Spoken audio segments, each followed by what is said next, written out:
Y bueno, vamos a comenzar. Vamos a hablar de la preparación que yo debo tener para lo que es el proceso de promoción horizontal por niveles por incentivos. Esta inducción, como te comento yo, va enfocada propiamente a los tres niveles de educación básica, perdón, preescolar, primaria y secundaria, ¿no? Y obviamente educación especial, la función directiva y todo lo que conlleva. Es una capacitación genérica que vamos a abordar para todo lo que es el nivel de educación básica, ¿no?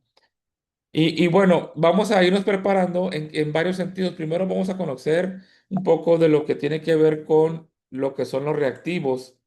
Vamos a ver lo que son los reactivos y cómo vamos a trabajar esta hora que voy a estar contigo. A lo mejor va a ser un poco más, lo más seguro, porque de seguro vamos a ver algunas situaciones que vamos a comentar. Pero el primer punto que vamos a abordar de los seis, vamos primero a ver lo que es el instrumento y la estrategia, la forma en que vamos a trabajar el instrumento, vamos a analizarlos, de qué forma vienen conformados los instrumentos.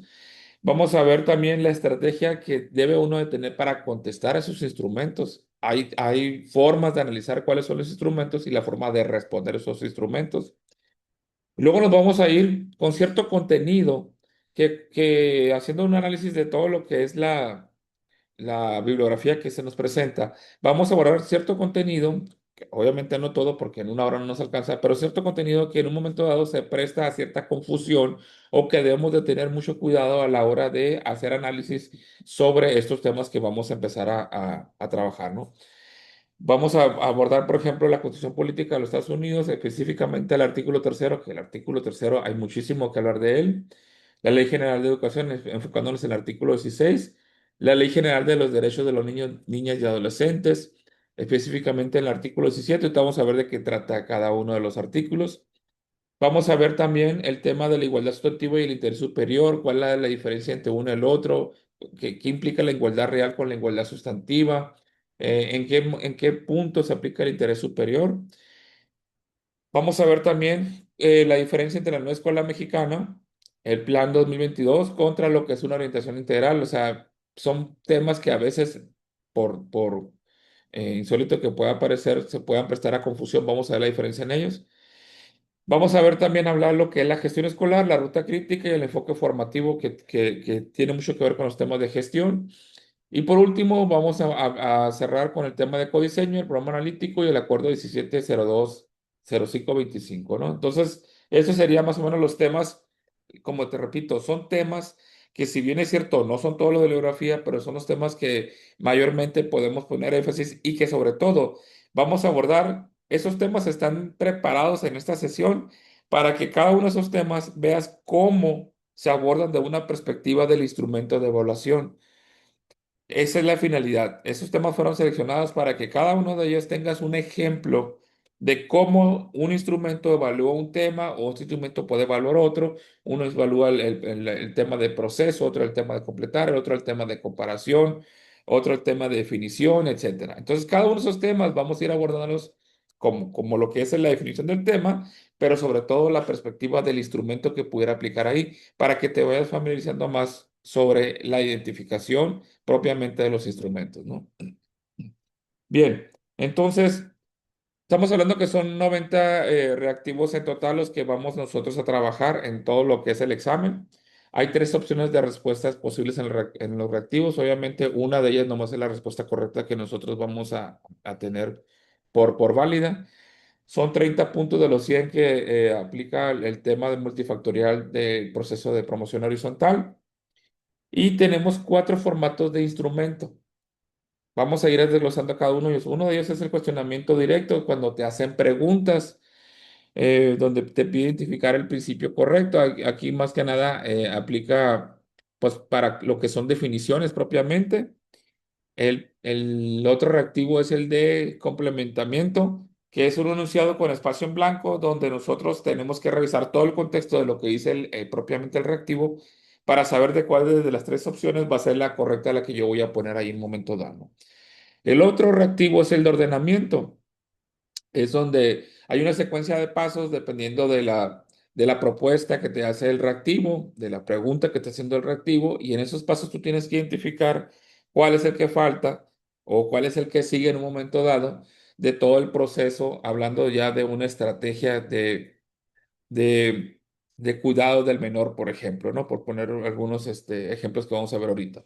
El punto número cuatro de los formatos de instrumento que hay diferentes es la relación de elementos. Es donde te ponen dos columnas y tú vas a relacionar una columna con la otra dependiendo de la unidad que pueda haber o la conexión que pueda haber entre un concepto y otro de concepto, o un concepto y una definición diferente, o un concepto y una estrategia, dependiendo, ¿no? Vamos viendo cómo se pueden abordar. Vamos a verlos cada uno de manera desglosada. Esos son cuatro instrumentos que todo el examen va a venir con ellos. Entonces, es importante que aprendamos a identificar cada uno de ellos y cómo lo vamos a ir abordando. Y cuál es el que va a tener mayor peso sobre estos cuatro formatos de instrumento, cuál es el que va a tener de alguna forma mayor peso. Hace rato vi yo algunos comentarios en redes sociales de algunos compañeros maestros que decían, bueno, es que ¿cómo le vamos a hacer ahora? Porque muchos de los que están participando pues están de alguna manera haciendo uso de la inteligencia artificial y que eso no se vale, que porque cómo es posible que tengan mayores puntuaciones y todo eso. Miren, sobre la inteligencia artificial yo le voy a decir varias cosas. En primer lugar, yo la he usado, no para responder exámenes, obviamente, porque a mí la verdad se me hace muy complejo el cómo estar tomando, por ejemplo, fotografías y mandarlas a la inteligencia artificial para que te conteste. O sea, se me complica todo. Yo para los exámenes me preparo, me concentro y me focalizo en ellos. Entonces, para empezar, aunque quisiera hacerlo, no tengo la manera en cómo manipular toda una estrategia logística para poder llegar a ese tema de responder a través de la inteligencia artificial. Segundo, una inteligencia artificial se tiene que programar, se tiene que alimentar de contenido, en este caso la bibliografía, y se le tiene que dar ciertas instrucciones de cómo analizar esa información y cómo la tiene que entregar para que cuando yo le presente un reactivo, por ejemplo, cualquiera de los cuatro que están aquí, la inteligencia artificial sepa qué pasos va a seguir, qué va a analizar y cómo me va a entregar a mí la información que yo estoy solicitando. No nomás es poner la pregunta y la inteligencia me va a contestar. Que sí lo va a hacer, obviamente que lo va a hacer, pero ¿qué va a pasar aquí? La inteligencia responde a lo que entiende derivado de un análisis que hace de cierta información que yo le proporciono. Pero si yo no le doy los criterios de revisión, la inteligencia va a tratar de llenar ese vacío que yo no fui puntual en decirle, mira, esto quiero que analices de esta forma. Entonces la inteligencia va a inferir un resultado y ese resultado no necesariamente es correcto. La inteligencia te va a responder con base a la información que tiene y a la manera que está interpretando esa información. Entonces yo la tengo que educar a la inteligencia. Ese es otro punto. Entonces muchos también se sorprenden porque dicen, bueno, usé la inteligencia y no tuve la puntuación. Hablando en general de todos los comentarios, ¿no? Y eso es lo que pasa, pues. Hay personas que usan la inteligencia artificial y sacan a veces 70 reactivos favorables a 75, 80, no llegan al 90 que se esperan. ¿Por qué? Porque no entrenaron la inteligencia. Y tercer punto, y con esto voy a cerrar el tema de la inteligencia artificial. Tercer punto es que de alguna manera dices tú, bueno, corrí con suerte, no me vieron, supongamos, pero ahorita la UCICAM está haciendo un análisis de aquellas personas que pudieron contestar los reactivos en menos de una hora.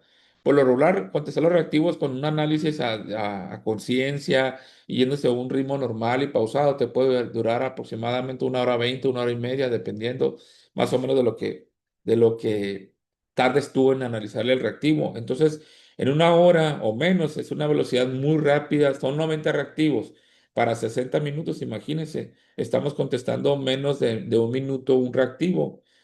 Es demasiado rápido, ¿no? Porque considerando que de alguna forma en algunos reactivos te tardas un poco más, porque lo lees, lo vuelves a leer, piensas y dudas en alguna forma de respuesta que pudieras dar. Entonces no es tan sencillo. Les comento todo esto y con esto ya cierro esta parte, es, no hay que confiarnos a la inteligencia artificial. Es una muy buena herramienta, nos puede servir para estudiar, pero no es propiamente lo que esperamos de yo decir a la última hora, voy a hacer uso de ella, porque puede suceder cualquiera de las tres cosas. Te pueden sorprender, te pueden nulificar el examen, no vas a aprender bien, y lo importante es que tú analices y desgloses todo lo que son los contenidos para que realmente te sirvan en tu día a día, en tu práctica diaria, ¿no? Y bueno, sin hacer mayor profundidad en esta parte, vámonos ahora sí propiamente a lo que son los reactivos, ¿no? Vamos a hablar de varios niveles en los que nosotros tenemos que analizar los reactivos, pero de la forma también en cómo debemos de estudiar propiamente para lo que es el proceso de promoción horizontal. Tenemos varios niveles que evalúa el instrumento y el nivel uno es en el que mayoría, el 80% llega al nivel uno, es en el que más se enfoca. ¿A qué me refiero con eso? Fíjense bien. El escalón uno o el nivel uno habla únicamente del conocimiento. Es cuando se enfoca uno en lo que dice la norma, pero tácitamente. O sea, queremos memorizar o queremos de alguna manera aterrizar conceptos exclusivamente, ¿no? Eh, este nivel no se evalúa directamente en el instrumento. Si aquí dice que el examen asume lo que sabes y no te pregunta, el examen asume lo que sabes y no te pregunta qué establece el artículo tercero. O sea, no te va a hacer preguntas abiertas de ese tipo, de decir, dime lo que el artículo tercero, a grandes rasgos, qué elementos contiene, cuáles aspectos aborda. No te lo va a hacer tan directamente así. El tema legal es una base que se usa propiamente como un preámbulo para lo que es ya una resolución de un caso, por ejemplo. Entonces, en este caso, en nivel uno nosotros no vamos a estudiar propiamente conceptos. Yo no me tengo que memorizar qué es propiamente el programa de mejora continua, o sea, así como una definición como tal. Tengo que saber qué elementos constituyen un programa de mejora continua, por decir algo. No me tengo que memorizar qué es el maltrato escolar como tal, pero sí tengo que saber, por ejemplo, cómo debo yo de trabajar el tema de maltrato escolar una vez que lo detecte, ya sea en el aula o en el entorno escolar. Hablando del tema de acoso escolar, no me van a preguntar propiamente la definición de acoso escolar. Me van a decir, número uno, que sepa identificar qué es un acoso escolar, la diferencia tal vez entre acoso escolar y maltrato escolar. Me van a preguntar cómo yo de reaccionar, cuáles son los pasos que debo seguir del acoso escolar. Me van a preguntar de qué forma voy a abordar las medidas de corrección en un momento dado con los alumnos, que no sean punitivas, sino que sean más que nada de reflexión. O sea, cuál es el, el, el el enfoque que yo debo tener a la hora de hacer una estrategia de acercamiento con los alumnos propiamente y no de castigo, de sanción, que la propia Ley General de los Derechos de los Niños y Adolescentes ya no lo permite propiamente, ¿no? Entonces, yo lo que primero que tengo que visualizar el nivel uno no es enfocarme en conocimientos como tal.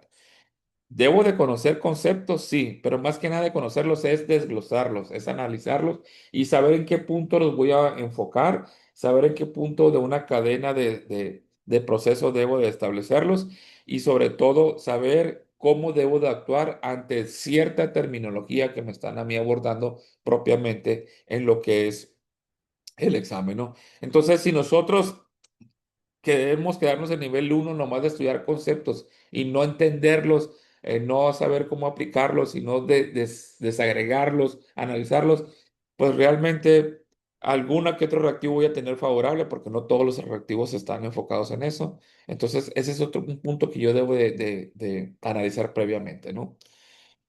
Ese sería el nivel uno. El nivel 2 aquí habla ya de comprensión. Aquí ya hablo lo que te decía yo de comprender exactamente de qué conceptos me están abordando. Es distinguir conceptos, pero con precisión, ¿sí? Porque hablando de igualdad sustantiva y la igualdad normal que se maneja, ¿cuál es la diferencia? Porque una es sustantiva y por que otra no. Esa diferencia sí es importante que yo la tenga. ¿Qué es un principio eh, por ejemplo, qué me dice el sentido común y cómo debo operar propiamente sin apegarme al sentido común? ¿Cuál es la diferencia? O sea, cómo actuar bajo un impulso cuando veo a un alumno, por ejemplo, que está sufriendo alguna situación que me dice el sentido común, cómo debo actuar y cómo debo actuar conforme a lo que dice en la normativa. Ese es un punto que tengo que saber diferenciar. Por ejemplo, yo tengo que preguntarme qué significa este concepto en el contexto educativo en el que estoy abordando, ¿no? Dice aquí ya hay reactivo, requiere distinguir conceptos similares pero distintos. ¿Cuál es la igualdad formal? El ejemplo que yo te decía ahorita, la igualdad formal, la igualdad sustantiva. La igualdad formal yo la puedo tener desde el momento que le doy un trato igualitario a todos, pero la igualdad sustantiva es cuando genero yo propiamente modificar estructuras.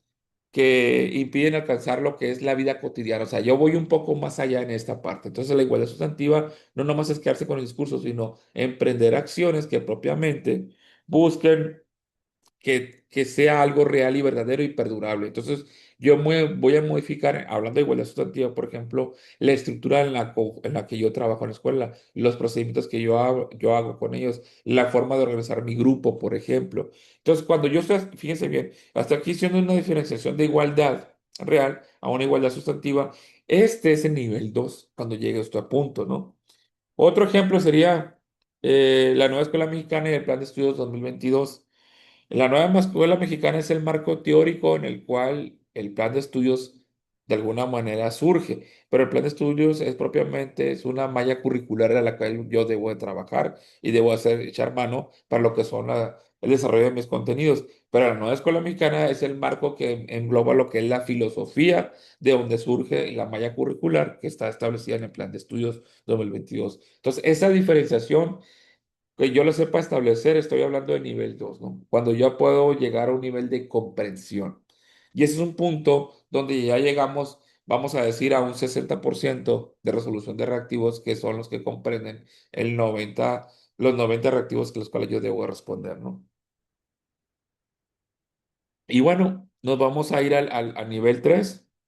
El nivel 3 ya es cuando tú haces la aplicación, ya haces uso de tu criterio propiamente para lo que es la resolución del reactivo, ¿no? Aquí quieres preguntarnos a qué decide, por ejemplo, el directivo ante esta situación concreta o qué decide el docente ante una situación concreta, dependiendo de lo que me está narrando propiamente el reactivo, ¿no?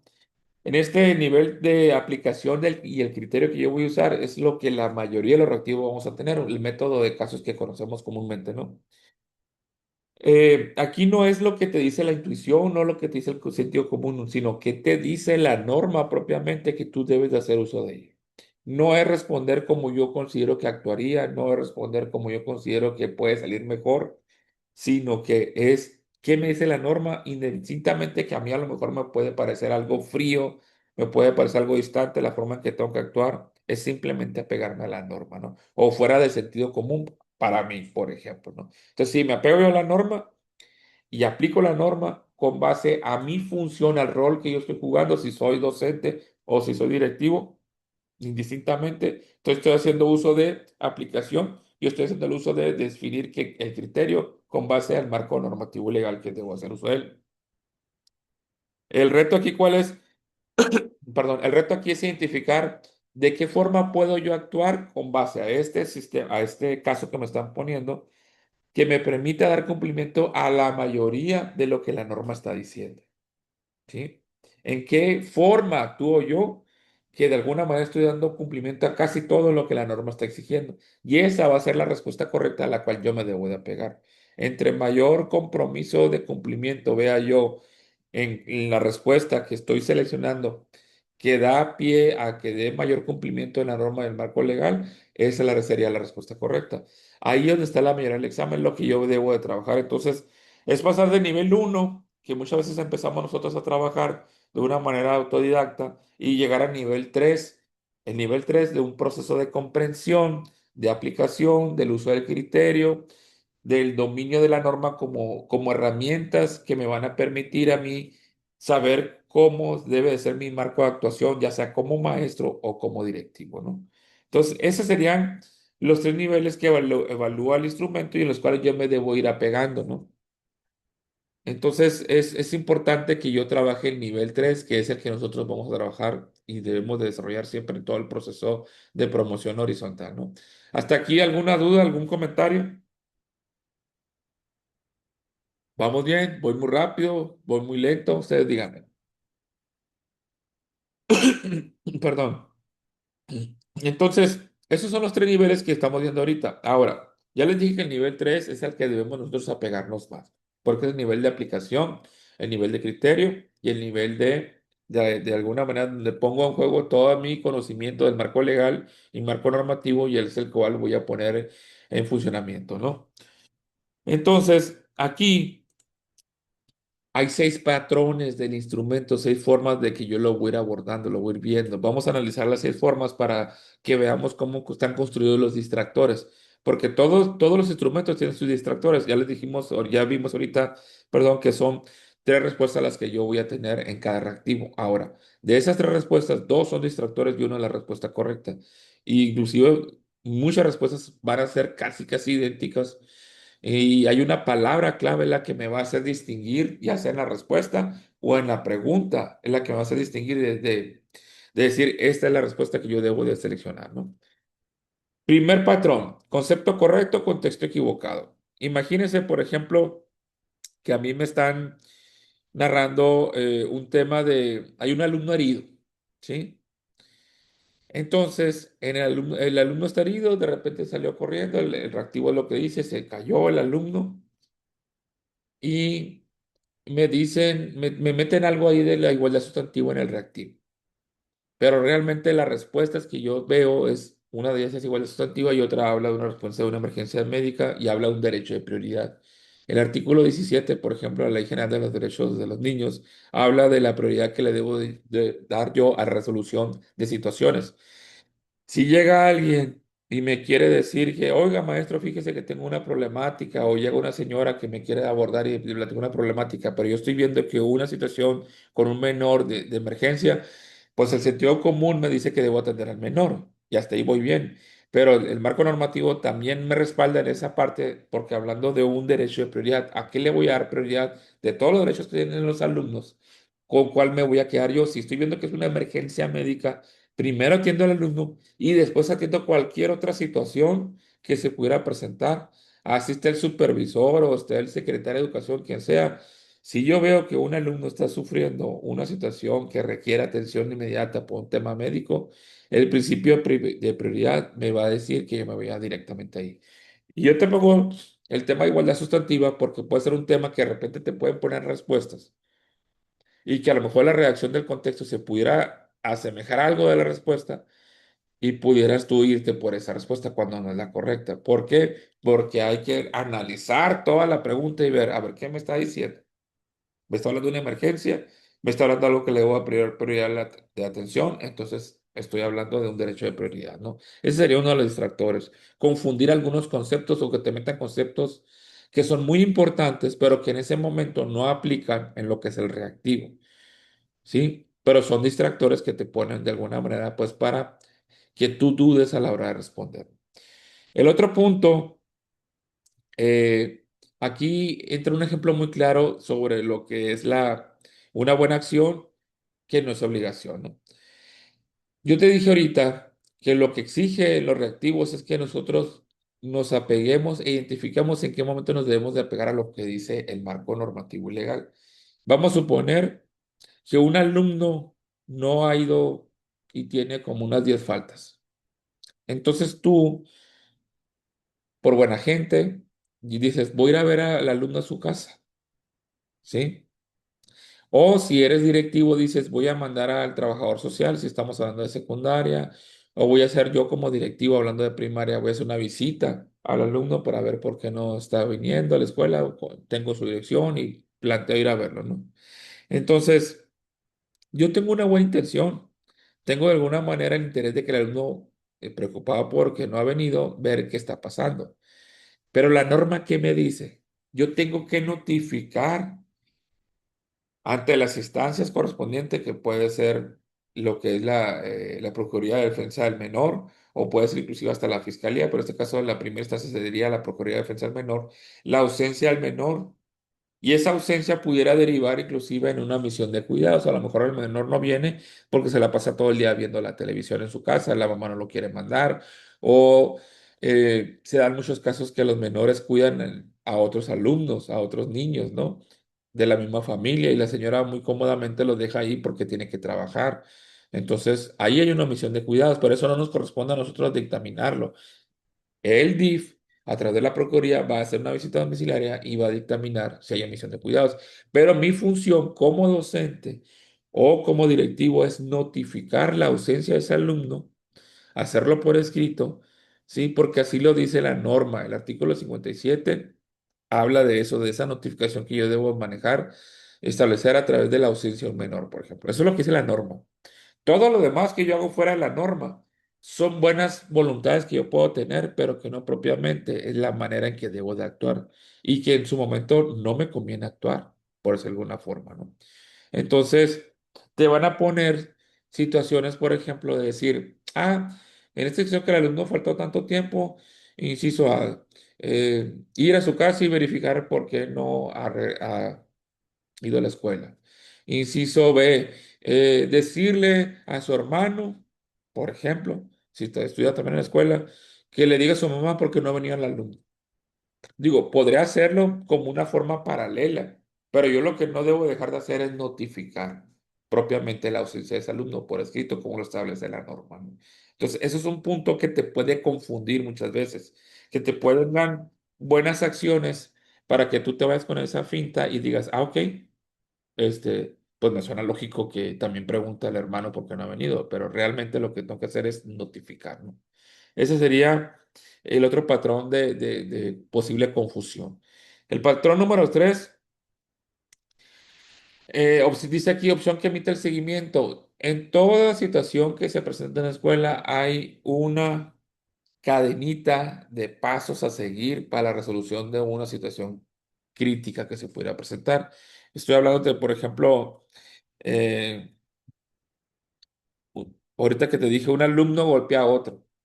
Y yo empiezo a documentar, primero tomo lo que es, separo los agresores, pero antes de eso tengo que verificar que el que golpeó al otro esté bien, los dos están bien, ok, sí, los pongo por separado, a cada uno entrevisto a través de los papás al primer alumno y luego entrevisto a través de los papás al segundo alumno, tomo lo que son las notas correspondientes, en fin, empiezo a hacer todo el procedimiento, pero a lo mejor al final cuando yo establezco acuerdos y compromisos con cada uno de los alumnos, con sus papás, no le pongo la palabra de dar seguimiento. En teoría, yo apliqué todos los pasos que se requieren para que de alguna manera el proceso estuviera bien, pero no puse el último eslabón, que no es menos importante, de decir en mi bitácora, por ejemplo, de seguimiento, es decir, cada tercer día, dependiendo de la gravedad de los golpes que haya habido o del pleito que haya habido, voy a tener una observación, voy a tener monitoreo a los alumnos, les voy a dar seguimiento, voy a ver si el periodo de reflexión que yo tuve con ellos es el acorde. Voy a ver si los papás ya hablaron con él también. Voy a ver si se le dio atención psicológica porque fue un compromiso que tuvimos. Entonces, el tema de seguimiento tú no lo pones. Entonces, te van a poner una serie de procesos que son muy similares, pero una palabra la pueden omitir o la pueden sustituir. En lugar de poner la palabra seguimiento, pueden poner, por ejemplo, notificación. Y a lo último, notificación. Y como ves todos los demás eslabones del proceso, en teoría correctos, tú piensas que la palabra notificación, pues es derivado de lo anterior y dices, está bien. Pero cuando en realidad la palabra correcta debe haber sido seguimiento. Entonces, es importante que cuando estemos haciendo una investigación y análisis de los acuerdos, conozca, cada acuerdo tiene sus pasos a seguir y debo de saber qué paso sigue el otro y en cada paso qué es lo que se hace, qué es lo que se tiene que, de alguna manera, el procedimiento que debo de seguir en cada uno de los pasos, ¿no? Ese sería el patrón número tres. El patrón número cuatro dice lo colectivo vuelto unilateral. Esto es muy común sobre todo en la función directiva, donde los directivos tratan ellos propiamente de adueñarse de todo el proceso que requiere una coparticipación. Por ejemplo, en el consejo técnico, quien diseña la agenda no necesariamente tiene que ser directivo. El directivo coordina los trabajos, él preside lo que es el consejo técnico, pero realmente el diseño del temario de los consejos técnicos, si bien es cierto, nos lo dan de México muchas cosas, pero hay temas que se tienen que abordar propiamente en la escuela o se tiene que dar un énfasis ya personalizado a lo que es cada plantel. Entonces, ese debe entrar el colectivo, el que diseñe eso. El colectivo debe ser el que firma los acuerdos y compromisos. El colectivo es el que de alguna manera define los contenidos que se van a abordar en cada consejo técnico. El directivo coordina eso. Entonces, aquí dice lo colectivo vuelto unilateral. ¿Qué significa esto? Si nosotros estamos viendo en el reactivo de que diseña el temario para el próximo consejo técnico y nomás vemos que dice el director, pues ahí hay un error, porque es el director, pero también es el conjunto de los demás compañeros los que deben interactuar para lo que es el diseño. de lo que es la temática a abordar en el consejo técnico. La toma de decisiones en un consejo técnico debe ser colectiva, debe ser democrática. Entonces, si estamos viendo que en el reactivo viene que el directivo es el que hace todo y el colectivo nomás no, ahí de entrada está mal, pues, ¿no? Hablando del tema de consejo técnico, pero hablando del programa de mejora continua, igual aplica los dos. Igual son proyectos que debemos desarrollar, hablando del programa Mejora Continua y hablando de actividades propiamente como el Consejo Técnico, que se involucra todo el colectivo. No podemos manejar que uno nomás sea o el partícipe de ello y menos el directivo nomás exclusivamente. Entonces, esa es la diferencia que también puede prestarse a confusión. Que te pongan todos los pasos o todos los elementos que conforman el consejo técnico y digan que el director se coordina todo y uno no se puede confundir. Y se puede confundir más que nada porque en muchas escuelas propiamente la realidad es que a veces sí el directivo es el que, malamente, diseña la agenda y conduce casi todo el consejo técnico. Rara vez deja que los demás compañeros participen. Se da en las escuelas esa parte. Entonces uno puede prestarse a confundirse en ese tema, ¿no? Otro, el patrón número 5, delega lo que es obligación directa. Es muy importante también, y aquí me entra el marco para la enseñanza, que nosotros conozcamos cada uno de los elementos que se esperan tanto del función directivo como de la función docente. Es importantísimo que conozcamos cuáles son los criterios y atributos que se esperan de un docente y de un directivo, porque con base a eso voy a saber qué cosas me corresponden a mí como directivo o qué cosas me corresponden a mí como docente. Entonces, en el reactivo se puede prestar de alguna manera a confusión y, por ejemplo, en un tema de acoso escolar o de maltrato escolar, qué cosas le corresponde hacer al docente y qué cosas le corresponde hacer al directivo. Porque me pueden poner toda la cadena de proceso que debo yo de seguir y nomás abajo decir, esto le corresponde al docente. Y uno piensa que está evaluando si la cadena es la correcta. La cadena va a ser la correcta, pero hay que ver de cuáles pasos de la cadena le corresponde al docente o al directivo. Por ejemplo, las denuncias ante fiscalía, eso le corresponde directamente al directivo. Las denuncias ante la Procuraduría de Defensa Menor, uno notifica al directivo y el directivo es el que tiene que hacer la denuncia propiamente. Entonces, hay que entender que no hay intermediarios. Por ejemplo, si un director dice, supongamos, eh, el niño que sufre violencia intrafamiliar, ¿sí? Es hacer una llamada, documentar el caso por escrito, es una llamada a 911 para dar aviso y luego hacer la documentación que corresponde y posteriormente ya hacer el oficio que va a dirigir a la supervisión y el oficio que va a dirigir a lo que es la Procuraduría de Defensa del Menor.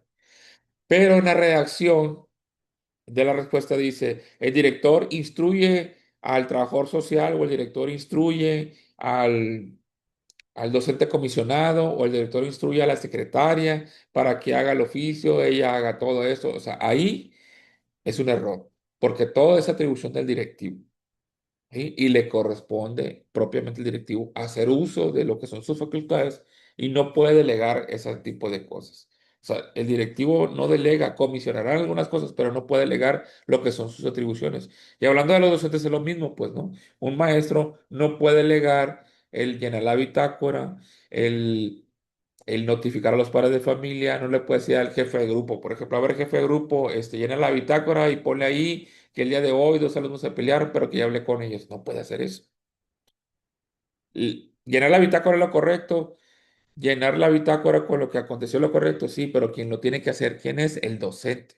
Entonces, puede prestarse a cierta confusión de las atribuciones que tiene tanto el docente como el directivo o el padre de familia en su momento que le corresponde. No son los tres actores, acuérdense que van a estar en juego, ¿no? Ese sería el punto, el patrón 5.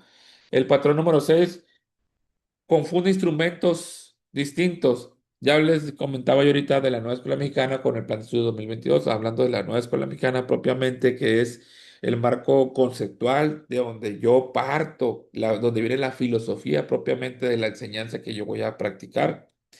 Y ya el plan 2022 ya propiamente viene siendo la expresión curricular, pues, ¿no?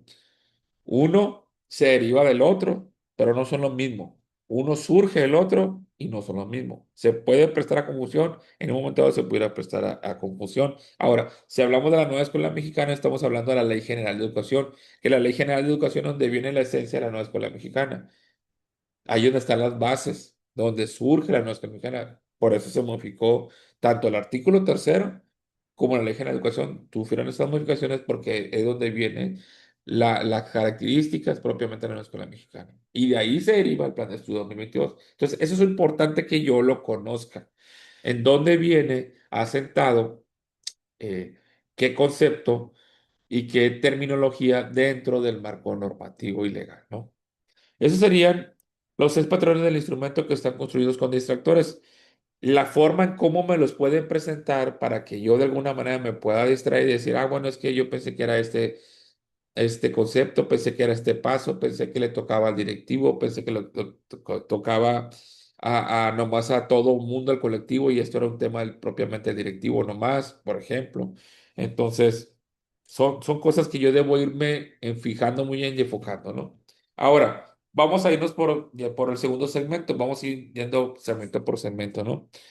Hablando propiamente del artículo tercero, hay algunos párrafos que son clave y vamos viendo cuáles son las implicaciones, pero sobre todo lo vamos a ir viendo sobre lo que son los conceptos que se pueden prestar a confusión y conceptos que independientemente de prestar a confusión son conceptos que sabemos que van a venir, pero van a venir de una manera de la cual yo haga análisis del reactivo sobre un método de casos de una situación que se me está presentando hipotéticamente, ¿no? Por ejemplo, en el párrafo 2 habla de un principio, vamos a ver el principio central, lo que implica la función directiva o la función docente y cuál sería la alerta del instrumento que yo tendría que tener mucho cuidado. Por ejemplo, el párrafo 2 hablando específicamente del artículo tercero, habla de una educación universal, gratuita, laica, inclusiva, ¿no? Ese es el principio central. Y es lo que yo les decía ahorita de dónde surge la nueva escuela mexicana. Aquí estamos viendo de alguna manera la esencia donde está surgiendo lo que es la nueva escuela mexicana, analizando el artículo tercero como te lo mencioné yo ahorita. Ya de ahorita estás aprendiendo esa parte, ¿no? Ahora, principio central, universal, gratuita, laica, inclusiva. Universal significa que es participación de todos, sin distinción, ¿sí? Hay un dicho que dice, para educar a un niño se requiere toda la aldea. Ah, bueno, aquí estamos hablando de lo mismo. Aquí universal se requiere que todo el mundo pueda ser partícipe de la educación. Ahora, gratuita, pues que no tenga ningún cobro propiamente, ¿sí? Entonces, cuando yo hablo de cero cobros obligatorios y todo eso, significa que estoy anexando, estoy relacionando, hablando de reactivo de relación, cero cobros con gratuidad, universal, participación de todo el mundo. Ya estoy haciendo un bosquejo, una estructura mental de cómo un concepto lo estoy relacionando con una implicación, ¿no? Y que sea laica, que no acepte temas religiosos, pero sobre todo también temas ideológicos, es muy importante también.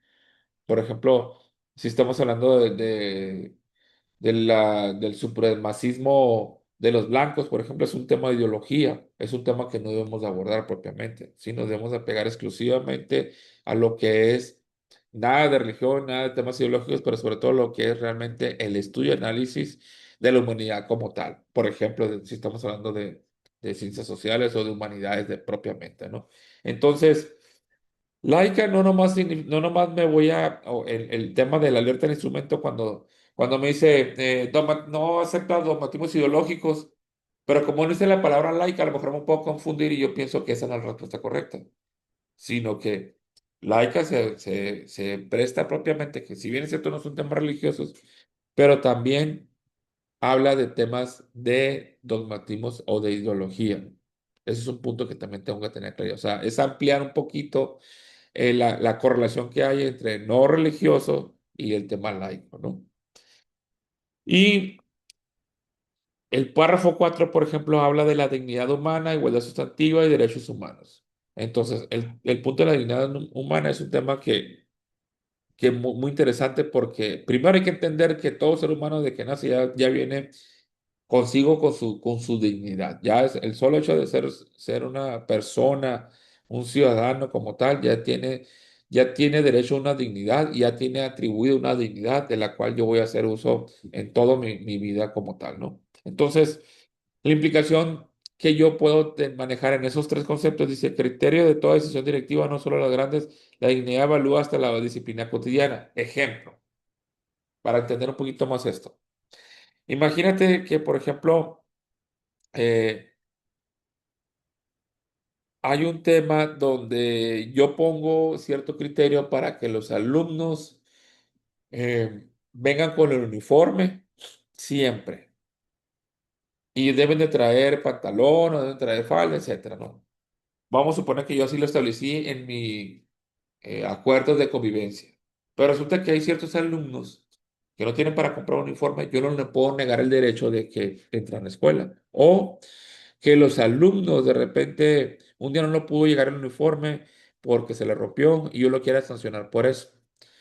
Yo no puedo aplicar ninguna sanción por encima de la dignidad de un alumno, porque primero está su derecho a él, a la educación de una manera libre.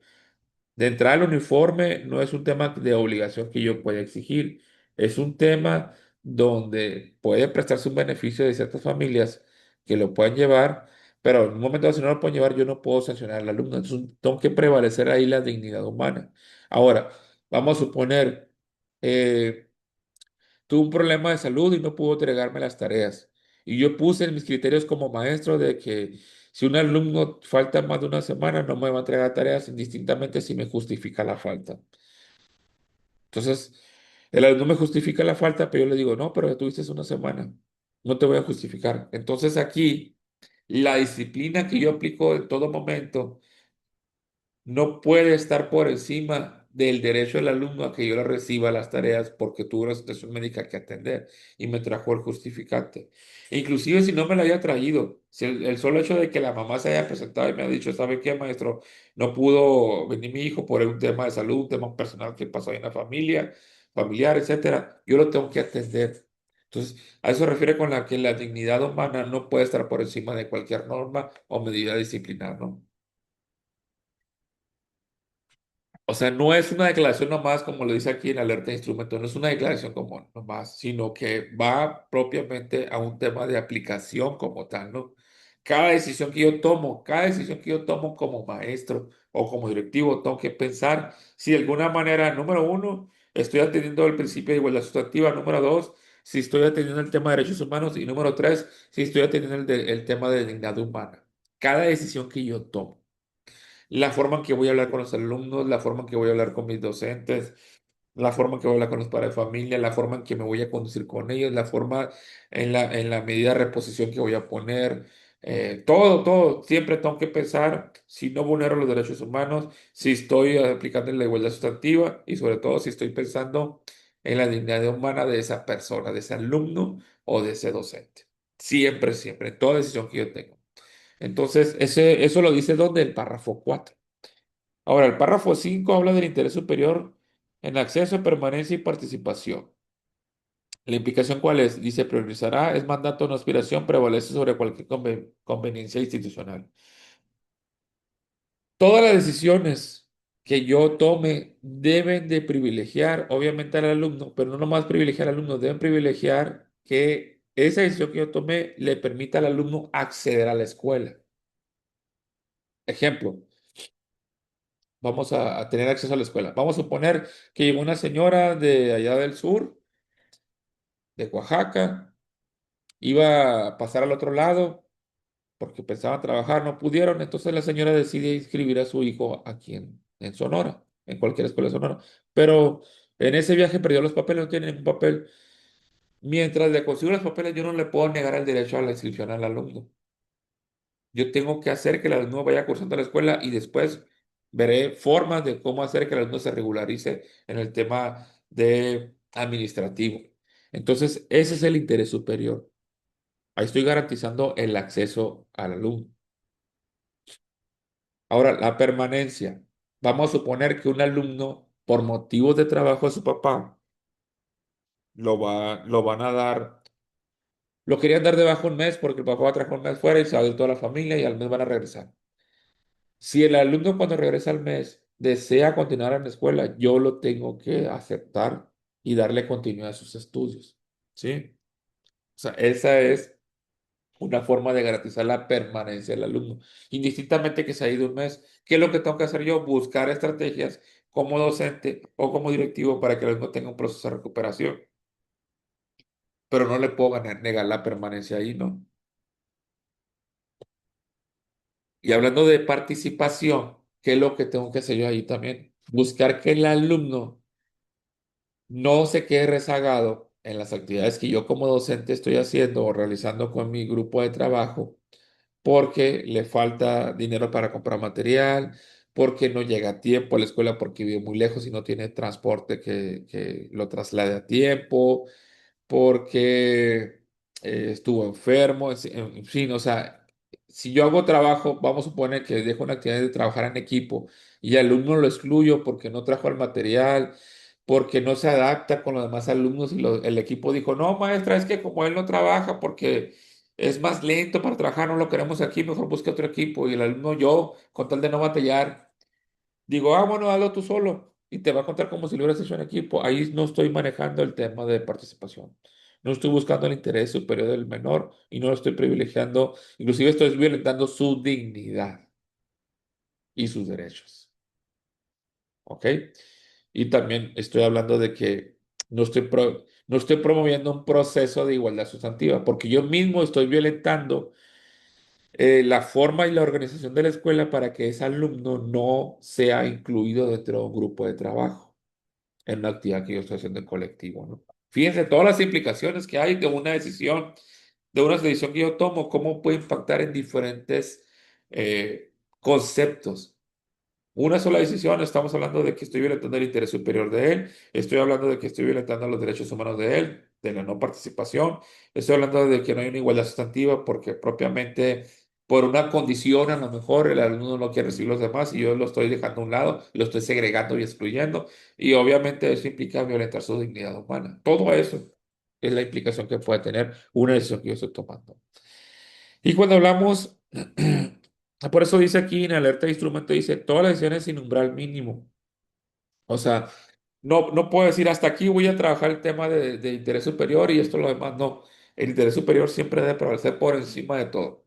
Y en toda decisión tengo que reflexionar si la decisión que estoy tomando está atendiendo al interés superior de la niña siempre en todo momento. Ahora, cuando hablamos de la fracción 2 el inciso I habla de una educación de excelencia. Pero la excelencia no la vamos a entender propiamente como un proceso de mejora continua, o sea, no es un proceso como tal empresarial, aunque aplique alguna forma de trabajo como si fuera empresarial. Vamos a manejarlo por partes. Cuando hablo de excelencia, hablo primero que es un mejoramiento. Es un proceso activo que va a tener el alumno siempre, o sea, constantemente el alumno tiene que estar mejorando, pero con base a que al nivel que él tiene y a la condición que él tiene. Si tengo un alumno con Asperger, autismo, pues su mejoramiento va a ser diferente al que tiene el resto de los alumnos que no tienen ninguna condición, pero aún así siempre va a haber un proceso continuo de mejoramiento con base a las posibilidades que él tenga. Ahí estoy aplicando un criterio de excelencia. El otro criterio de excelencia debe ser integral, no solo académico. No significa que no nomás voy a verificar que haga bien las actividades y que tenga una buena calificación o tenga un buen desempeño en las actividades que yo estoy presentando, sino que también ver la parte afectiva, ver la parte psicológica del alumno propiamente. Esa es la manera integral. Porque a lo mejor el alumno sí cumple con todo y trata de esforzarse para hacerlo más rápido porque él sabe que él no es igual de rápido con los demás compañeros y él quiere ser igual. Y resulta que medio cumple casi la misma velocidad de concluir una actividad porque él ve a los demás, pero él al hacer eso se estresa muchísimo. Y ese estrés, esa presión que él mismo ejerce sobre sí, está haciendo que psicológicamente le está afectando. Entonces ahí no hay una excelencia porque no hay una situación integral. Estoy cumpliendo con lo académico, pero no estoy cumpliendo con la parte psicológica y eso estoy violentando su dignidad humana propiamente. Volvemos al otro punto, pues, porque mi actividad debe estar diseñada, aquí entran los ajustes razonables acorde al desempeño del alumno, ¿sí? Entonces, ¿estoy dando 100% cumplimiento de la excelencia? No, porque de alguna forma la parte integral Nomás me estoy enfocando en el tema académico, pero no me estoy enfocando el tema de él, de su desarrollo de libre personalidad, por decirlo de alguna manera, de su desarrollo psicológico, de su afectividad, que también lo tengo que cuidar, ¿no?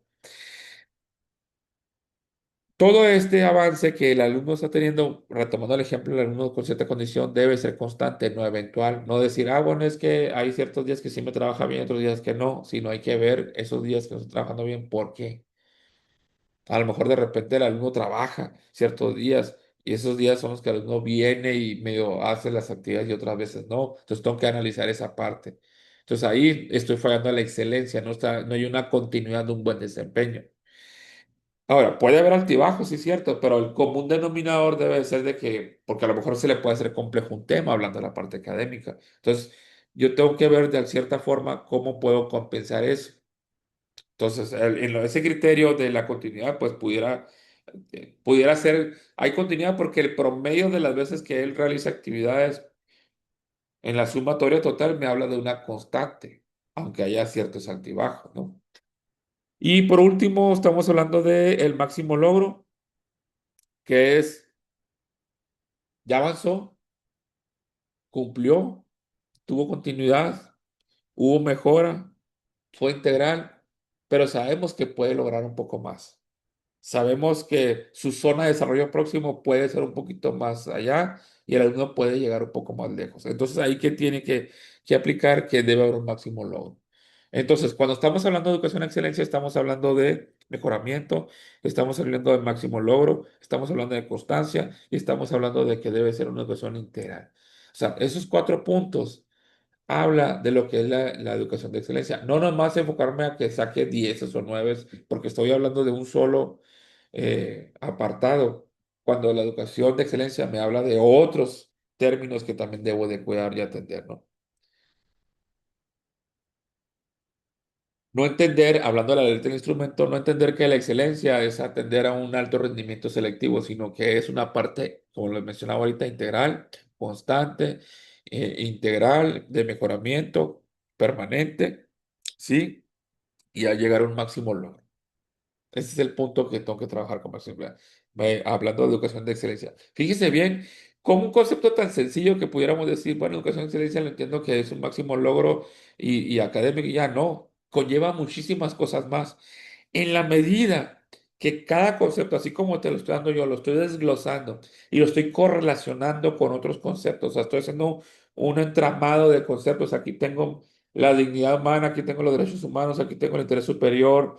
Aquí tengo la igualdad sustantiva, pero esta se entrelaza con la educación de excelencia y cómo si yo en alguno de los conceptos de la constancia, la integralidad, el mejoramiento, el máximo logro, no lo entrelazo con todos estos, entonces no estoy dando una educación de integral al alumno y alguno de estos estoy afectando a los otros. O sea, uno que afecta aquí me afecta a los otros para acá. Si yo no atiendo la dignidad humana, automáticamente corto todo lo que es la educación de excelencia. ¿Por qué? Porque estoy violentando los derechos humanos del menor, de alguna manera, uno de los derechos del menor estoy violentando, no estoy atendiendo el interés superior del alumno y por consiguiente la educación de excelencia se me viene abajo en alguno de los criterios que pueden venir o en todos los criterios. Entonces, esa correlación que yo debo tener simplemente del análisis del artículo tercero en cada uno de sus párrafos, este análisis que acabamos de hacer ahorita, pues seguro te va a servir para ya ir contestando cuando menos los reactivos que van enfocados al artículo tercero y los ejemplos que vienen ahí, vas a obtener una mayor claridad en tu entramado de conceptos que tienes, que estás desarrollando ahorita mentalmente. No estamos hablando propiamente de la definición de cada concepto, estamos hablando de la aplicación de cada concepto. Y cuando tú entiendes la aplicación de cada concepto, indistintamente tú entiendes el significado de cada concepto. ¿Por qué? Porque le estás dando uso al concepto, que ese es el nivel 3 que yo te decía anteriormente. Esa es la idea de que trabajen los conceptos. Los trabajos los analicemos, los desagreguemos, veamos la relación o la correlación que tienen con otros conceptos, en qué tema del legal están implicados. Entonces, ahora sí, cuando veo el análisis del caso, me voy de una situación macro a micro. Veo el marco normativo, veo el artículo tercero, pero el artículo tercero sé que cada párrafo habla de diferentes conceptos y cada concepto tiene una implicación y cada implicación está entrelazado con otro, ¿no? Entonces, cuando tengo toda esa estructura bien definida de un artículo, bajo el análisis de cada concepto y su usabilidad y aplicación, estamos del otro lado hablando de si me ponen a mí métodos de casos en los reactivos, ¿no? Entonces, vamos a continuar con otro análisis aquí. Por ejemplo, en la Ley General de Educación, hablando del artículo 16, hablamos de 8 criterios que tiene la educación que pueden prestarse a confusión del instrumento, ¿sí? Veamos, por ejemplo, cuando hablamos de un criterio de educación que es democrático, no se trata de que propiamente se tienen que votar todas las decisiones como tal. Se trata más que nada de que es una forma en la que todos tienen que participar. Si yo en mi clase, de alguna forma, pido que cada uno opine sobre la forma en que estoy impartiendo mi clase. No estoy haciendo una votación, simplemente estoy haciendo un muestreo propiamente de cómo los alumnos ellos pueden manifestar qué se sienten a la hora de yo impartir mi clase. Entonces ahí estoy siendo democrático porque le estoy dando el uso a la voz a la participación del colectivo y cada uno dirá lo que considera que pueda yo mejorar mi clase. Entonces aquí cuando hablamos de una educación democrática, no se refiere a que tenemos que votar propiamente algún tema. Puede ser una forma, pero no necesariamente tiene que ser eso. O que tenga que consensuar todo, simplemente. El solo hecho de que yo involucre a todos en la toma de decisiones, aunque haya diferencias, ya estoy hablando de una de participación democrática. La otra, nacional. No estoy hablando propiamente aquí dice de un nacionalismo excluyente, sino más que bien que atienda y conozca los temas de toda la diversidad, que conozca la riqueza que me pueden aportar, por ejemplo, un estado como Veracruz, un estado como Chiapas, y contrastarlo con la riqueza que puede tener hablando del clima, hablando de sus usos y costumbres, hablando de su gastronomía con los estados del norte. Ese es un criterio nacional que aprenda a identificar y conocer el mosaico de estados, que cada estado tiene sus propias particularidades y cada estado tiene sus propias eh, grupos indígenas, por ejemplo, que yo pueda identificar y cómo enriquecer, cómo encontrar afinidades entre ellos. Eso estoy hablando de una educación nacional, ¿no? Humanista.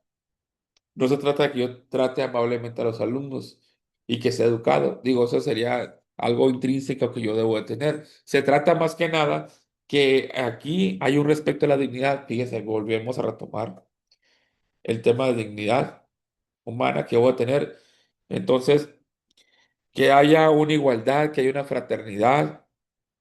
Si estoy hablando de igualdad de derechos, estoy hablando de dignidad humana. ¿Sí? Y la dignidad humana, ¿dónde viene? En el párrafo 4 creo, si mal no recuerdo, de la Ley General de Educación. Entonces, aquí, ese párrafo 4 se relaciona con el artículo 16 de la Ley General de Educación, donde habla de los criterios de la educación, hablando específicamente del tema humanista, ¿no? Y luego me voy a la parte equitativa. No es necesariamente el mismo trato para todos, digo, es una esencia que debe tener, pero habla aquí de combatir desigualdades socioeconómicas, regionales y de género, acciones diferenciadas. Es lo que decía ahorita. Tengo un alumno que no alcanza a llegar a tiempo porque tiene que tomar 2 camiones, vive muy lejos y por más temprano que se levante, va a llegar siempre 10 15 minutos tarde. Tengo otro alumno que no tiene, por ejemplo, si yo soy maestro de matemáticas y no tiene para comprar un juego geométrico y en la clase tengo que hacer uso de la regla, el compás, lo que sea. Entonces, son de situaciones diferenciadas que se tienen que manejar. Tengo que saber cómo voy a atender al alumno que me está llegando tarde y cómo voy a atender al alumno que no tiene las condiciones para comprar cierto material didáctico con el cual lo voy a trabajar. Entonces, cuando yo hago una situación diferenciada en la forma en que voy a trabajar con los alumnos, estoy hablando de equidad, ¿sí? No de darles el mismo trato, sino el mismo trato se refiere a que te voy a evaluar igual a todos pero de una forma distinta, porque entiendo que lo que tú haces como alumno que tiene cierta condición, que trabajas un poco más lento, te voy a dar un poquito más de tiempo que el resto de los alumnos, porque considero tu situación, tu condición, la estoy considerando. Ahí estoy siendo equitativo, ¿sí? Ahora, la parte inclusiva. La parte inclusiva es considerar diversas capacidades, eliminar barreras, ajustes razonables activos. La parte de inclusión, acuérdense que primero fue la integración donde ponemos al alumno ya dentro del aula, no lo dejamos fuera, no lo segregamos, pero ahora la inclusión implica que el alumno sea participe en igualdad con los demás, con base a a los ajustes razonables que yo voy a hacer. Tengo que analizar la condición del alumno, obviamente, para saber qué ajustes razonables son los que voy a aplicar para que haya una inclusión propiamente. Ahora, tengo que hablar, por ejemplo, si voy a manejar un trabajo en equipo, tengo que hablar con el equipo para decirle de qué forma el alumno puede contribuir con base a sus capacidades, pero no lo voy a dejar fuera del equipo, sino le voy a pedir al equipo que sean un poco más empáticos, que analicen la situación que tiene el alumno y que analicen el reto que tienen en el proyecto o en la actividad a desarrollar para ver de todo ese proceso de actividades que van a hacer, cuál le pudiera corresponder a él con base a las capacidades que él puede desarrollar. Cuando yo hago esto, estoy siendo incluyente, porque estoy haciendo primero ajustes razonables y estoy eliminando barreras. Estoy diciendo a los alumnos, claro que se puede trabajar con ustedes, pero es que es muy lento, es que tratan esto y que esos procesos no entienden. Vamos dándole de alguna manera ciertas actividades, pero la idea es que el trabajo sea de manera colaborativa y en equipo. Otro punto, hablando de los criterios de educación, que sea intercultural y plurilingüe. Aquí se promover como ministra Mónica de la diversidad cultural y lingüística. Si yo tengo en mi aula alumnos que propiamente vienen de diferentes orígenes étnicos.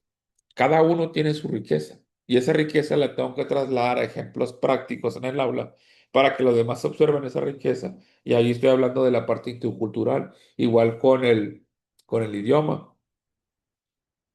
Si un alumno no domina plenamente el español porque tiene un origen étnico y tiene cierta lengua que hace uso de él, no tengo que obligarlo a que hable español.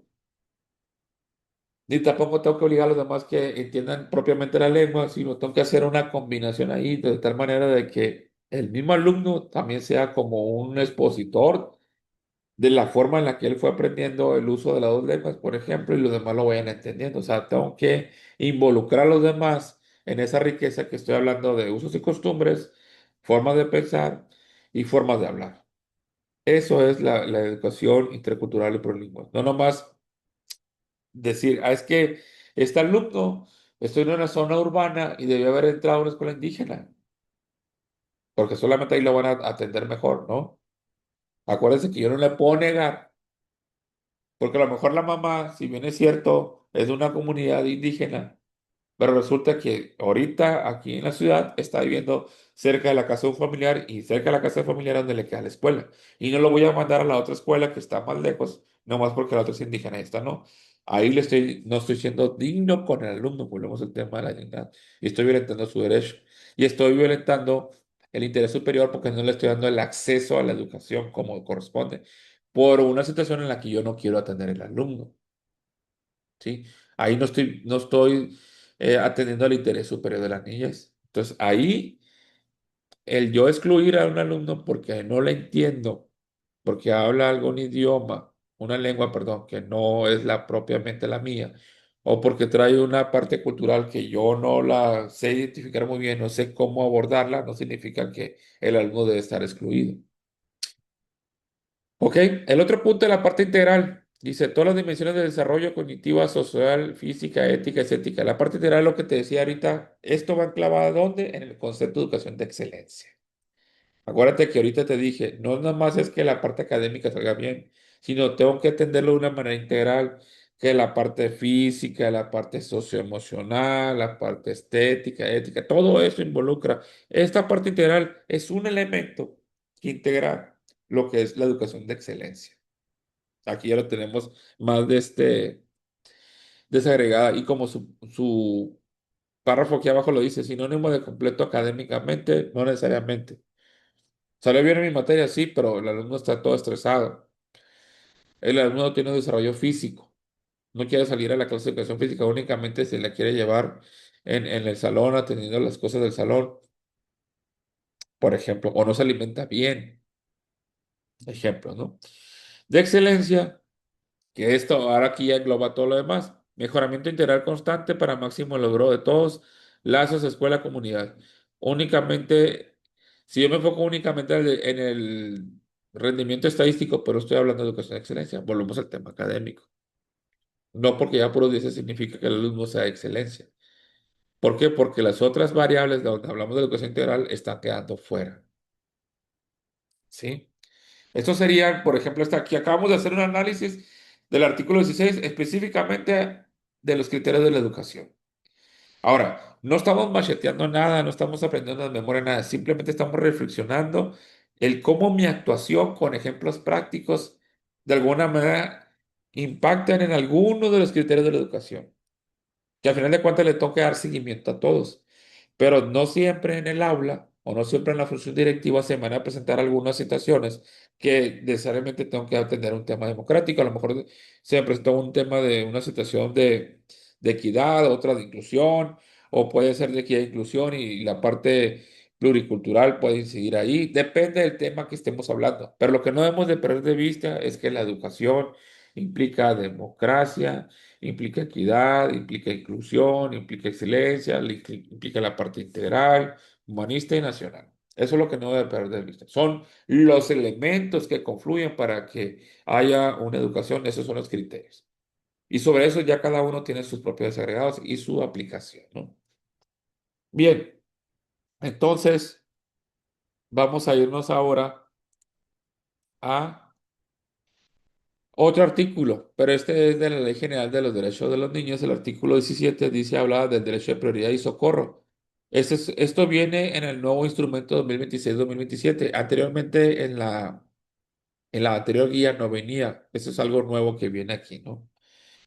El artículo 17 de la Ley General de los Derechos de los Niños habla de que los niños y adolescentes tienen derecho a que se les brinde protección y socorro en cualquier circunstancia y con la oportunidad necesaria. ¿Se acuerdan? Digo, se deben de acordar el caso del maestro que lamentablemente se vio una situación delicada allá en Mexicali, porque no atendió propiamente a un alumno de forma inmediata cuando se golpeó en la cabeza. Y que al parecer fue el alumno y le dijo varias veces que se sentía mal y el maestro, según versiones, digo, yo no puedo decir que así fue, pero yo me baso en las versiones que dicen algunos medios de comunicación y las versiones que decía propiamente el papá, que era el que quería encarcelar al maestro, ¿no? Entonces decía, es que si bien es cierto, el maestro hizo lo que tenía que hacer, pero no lo hizo a tiempo. Dejó pasar tiempo y ese tiempo que dejó pasar, ese golpe que mi hijo tuvo en la cabeza, después tuvo unas consecuencias graves, al grado de que perdió la vida, lamentablemente. Entonces, ahí pudiéramos decir, si todo lo que se platicó es real, que no hubo propiamente la aplicación del derecho de prioridad y socorro. O sea, el maestro decidió atender otras cosas, pero no dio la atención oportuna al alumno. No se espera, ojo, que el maestro supiera primeros auxilios.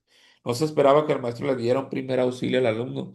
Se esperaba que él detonara una llamada a un 911 para que un cuerpo especializado fuera y le diera la atención al alumno, no él. Pero él, su primer eh, acción que debió haber tomado es hacer esa llamada al 911 y posteriormente a los padres de familia para que inmediatamente el alumno fuera atendido.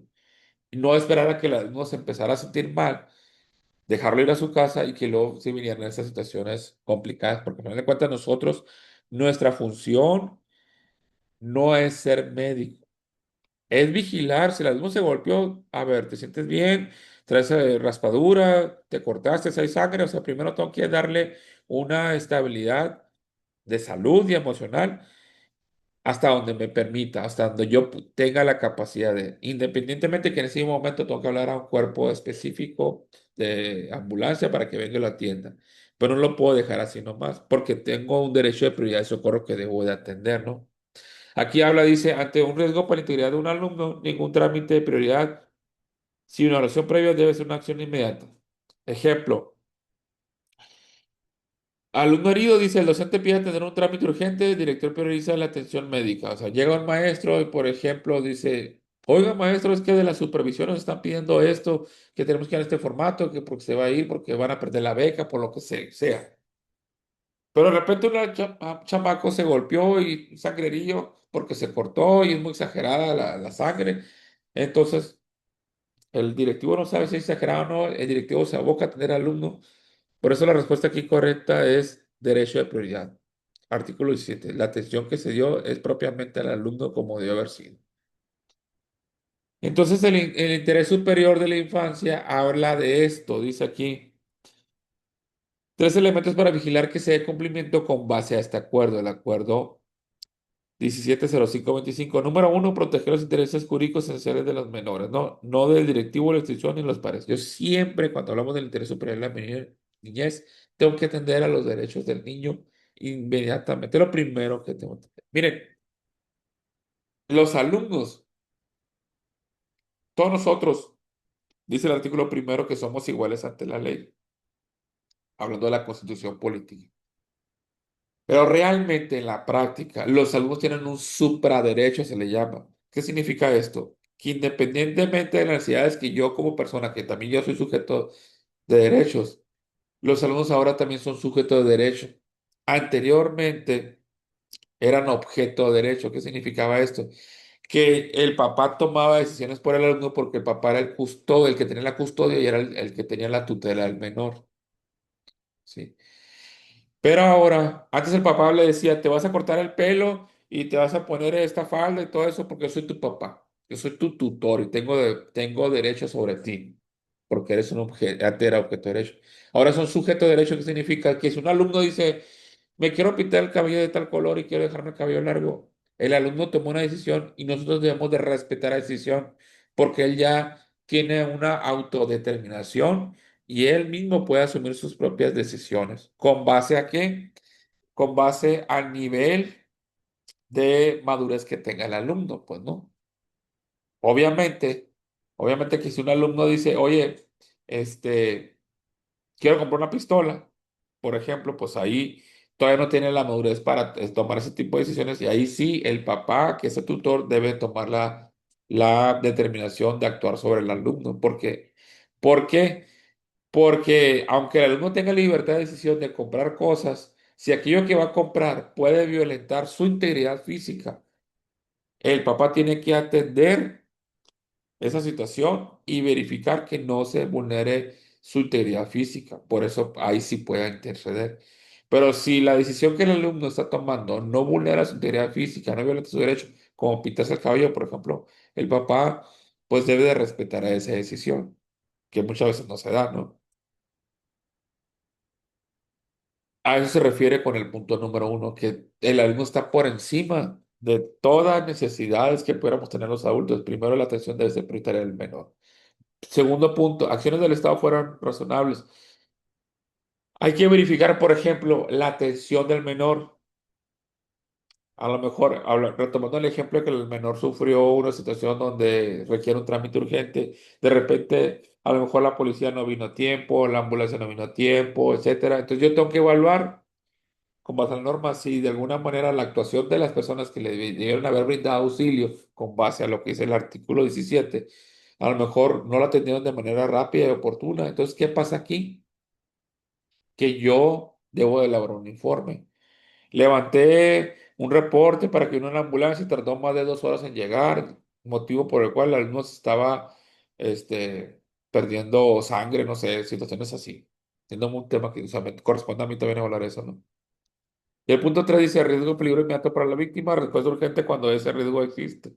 Es lo que le decía yo ahorita. Si yo veo cualquier situación que tenga en riesgo el alumno, por encima de todo, tengo que soltar todo lo que estoy haciendo y debo atenderlo directamente al menor, porque es mi prioridad. Recordemos que desde el momento que un alumno cruza la puerta de la escuela, yo ya soy el custodio temporal de él y tengo la tutela temporal del alumno. Y muchos dicen, quejan de que dicen, es que la escuela no es guardería, es que realmente sí es una guardería. La propia ley lo está diciendo, pues no. Tenemos la custodia temporal y por lo tanto le debemos de brindar cobijo mientras permanezca dentro del plantel. Una vez ya saliendo del plantel, pues ya no nos corresponde, pero dentro del plantel yo soy el responsable de todo lo que le suceda al menor, ¿no? Entonces, este artículo 17, van a venir algunas preguntas de este en el examen, nos van a poner ciertos distractores para verificar si realmente nosotros estamos dándole prioridad o no a la atención de los menores, ¿no? Segmento 3. Vamos a ver cuál es este. Hablamos de una igualdad formal, una igualdad sustantiva, también temas que se pueden prestar a confusión, pues de una manera. Aquí estoy hablando de igualdad formal. La definición, ¿cuál sería? Mismo trato sin distinción. Estoy siendo igualitario, pero la igualdad sustantiva, ¿qué implica? Acceso a las mismas oportunidades, eliminando discriminación y modificando circunstancias que impiden ejercer derechos. ¿Sí? Dentro de la vida cotidiana que yo tengo, mi reglamento, mi forma de trabajo, la manera en que me conduzco a los mismos, yo puedo modificar ciertas conductas o la forma en que organizo el grupo, lo puedo modificar de tal forma que sea una igualdad sustantiva. Lo que decía ahorita el ejemplo, si yo tengo alumnos con ciertas condiciones y le exijo igual que a los demás, y los voy a evaluar a todos con un examen, pero hay alumnos que a lo mejor no puedo evaluar con un examen propiamente escrito de opción múltiple, los voy a evaluar a lo mejor con un proyecto. Lo voy a evaluar a lo mejor con una presentación en PowerPoint, no sé, una maqueta, dependiendo del tema que vaya a abordar. Entonces, ¿eso qué significa? Si yo modifico las circunstancias que le están impidiendo al alumno evaluarse únicamente por obtener su colocación, perdón, únicamente por el hecho de que yo me aferro a que sea un examen y no atiendo a otras formas de evaluarlo, entonces yo mismo estoy violentando la igualdad sustantiva del alumno, porque no estoy modificando mis criterios de evaluación, ajustándome a la forma en que el alumno pudiera resolver. Al final de cuentas, ¿qué tengo que entender yo? Que el alumno me demuestre la que es competente en ese conocimiento o en ese manejo de la actividad. Y lo puede mostrar de muchas formas. Para eso hay estrategias como el diseño universal de aprendizaje, por ejemplo, que yo puedo echar mano de él. Es una manera de enriquecer mi práctica docente. Igualdad formal, el fundamento es el principio general, así como entendemos la igualdad formal, pero aquí hay un fundamento en igualdad sustantiva. Estamos hablando ya, ¿dónde viene? El artículo 36 y 37 de la Ley General de los Derechos del Menor, en el Acuerdo 170525, en la Constitución Política, en el artículo tercero, en el párrafo 4. O sea, en todos estos artículos de diferentes leyes y acuerdos, estamos hablando de igualdad sustantiva. En todos ellos lo va abordando. Recordemos que en el artículo tercero estamos hablando de las bases de la nueva escuela mexicana. En la Ley General de los Derechos de los Niños estamos hablando propiamente ya de la aplicación, ¿sí? De la igualdad sustantiva. Y en el acuerdo 170525 estamos hablando ya de la aplicación, uso y la forma en la que yo debo trabajar la igualdad sustantiva. Ya la implicación como tal. Entonces, todos tienen una correlación con lo que mencionaba yo ahorita, ¿no? La acción directiva dice aquí aplicar reglamento igual para todos. Ese sería, sí, bueno, está dando un trato justo porque el reglamento es igual para todos, pero realmente hasta el reglamento puede tener ajustes razonables, pues no. Lo que le mencionaba ahorita, el uniforme, a lo mejor un alumno no pone el derecho a lo que entre a la escuela porque el reglamento dice que debe venir con el uniforme cuando realmente el alumno no tiene la capacidad de comprar uno o tuvo un percance con él, ¿no? Puedo dar un trato diferenciado, pero no significa que al dar un trato privilegiado, un trato diferenciado, estoy dando un privilegio al alumno. Simplemente observo la condición en la que está y como es esa condición le doy un trato diferenciado, mas no significa que es un privilegio. Simplemente estoy compensando una situación que para él es complicada en ese momento. En el instrumento dice aquí opción que trata igual, generalmente incorrecta. Si me dicen igualdad formal es que trato igual sería incorrecto. ¿Cuál sería la opción correcta? Que reconoce la diferencia y haga un trato diferenciado. Esa sería la opción que más tiende a lo correcto. Que doy un trato diferenciado y como doy un trato diferenciado porque valoré y observé previamente la situación en la que el alumno se está presentando en la escuela. No que le doy lo mismo a todos, eso sería la respuesta incorrecta, sino un trato diferenciado derivado de una observación de las condiciones del alumno. Regla de oro dice, cuando una opción aplica trato idéntico sin considerar condiciones, generalmente es incorrecta. Las condiciones son las que yo tengo que observar, lo que te decía ahorita. La diferencia con base normativa generalmente es correcta. Ese es el punto que yo tengo que verificar. ¿Voy a hacer diferente el trato hacia él? Sí. ¿Le estoy dando privilegios? No, porque sigo manteniendo la base normativa a la cual yo me estoy apegando. Simplemente estoy haciendo una adecuación y un ajuste considerando las situaciones que él no tiene, ¿no? Para hablar de la diferencia entre igualdad y sustantiva e igualdad formal. Punto importante también a considerar. Ahora, segmento 4, tres conceptos que el instrumento confunde deliberadamente. No que me confunda yo, sino que el instrumento viene diseñado para que se preste a confusión propiamente. ¿Cuál sería eso? Hablando de la nueva escuela mexicana, la nueva escuela mexicana, a final de cuentas, hay que entender, esto es una política educativa que el gobierno espera que nosotros le demos cumplimiento. El plan de estudios es el instrumento curricular que surge de una política educativa. Ojo con eso. Y la orientación integral que yo debo de dar porque viene dentro de los criterios, ¿se acuerdan que los vimos? De los 8 criterios de educación que vienen en la Ley General de Educación, habla de una orientación integral, de una educación integral, que son los criterios que yo debo atender. Aquí la orientación integral es una arquitectura formativa, es una forma de trabajo, una metodología de trabajo que va a formar al alumno en su trayecto por la escuela. ¿Cuáles son los componentes de esta orientación integral? Formación para la vida. El contenido de los planes y programas también incide en eso. O sea, la forma en que yo abordo los contenidos también impacta en la orientación integral. La vinculación que yo tengo con la comunidad, el cómo hago partícipes a los padres de familia a la hora de dar mi clase y los involucro en las actividades que los alumnos tienen, eso forma parte de la orientación integral. ¿Sí? ¿Esto dónde viene? En el artículo 17 de la Ley General de Educación. Esa es la base legal en la cual viene la orientación integral. Ahora, el plan de estudio, propiamente hablando, dice, expresión curricular de la nueva escuela mexicana define qué enseñar, cómo organizar y bajo qué principios. ¿Cuáles son los 4 elementos que yo debo observar ahí?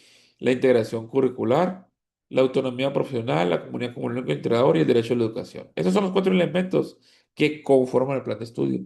Hablando de autonomía profesional, yo tengo autonomía profesional porque yo puedo seleccionar qué contenidos voy a abordar. Y si hay un contenido que yo no veo ahí, entra el codiseño. Incluyo contenidos que considero pertinentes dentro de mi programa analítico y me apoyo en mi plan de estudios para el diseño del programa analítico, ¿sí? Para esto, tengo que verificar y atender a la integración curricular, cómo viene el engranaje que viene propiamente del plan de estudios. Y luego viene la comunidad como núcleo integrador, porque estamos atendiendo una educación integral, incluyente, inclusiva y todo eso, pues tengo que formar comunidad, porque la comunidad es la manera en que todos pueden participar de una forma, de un trabajo colectivo, colaborativo, que es lo que yo estoy promoviendo. Bueno, es la esencia de la política educativa de la nueva escuela mexicana. Y el derecho a la educación, pues es lo que te dije aquí. El derecho a la educación es atender el ingreso, la permanencia del egreso del alumno. Y al hacer eso, estoy atendiendo a un interés superior de la niñez propiamente. ¿Dónde viene todo eso en el plan de estudios 2022?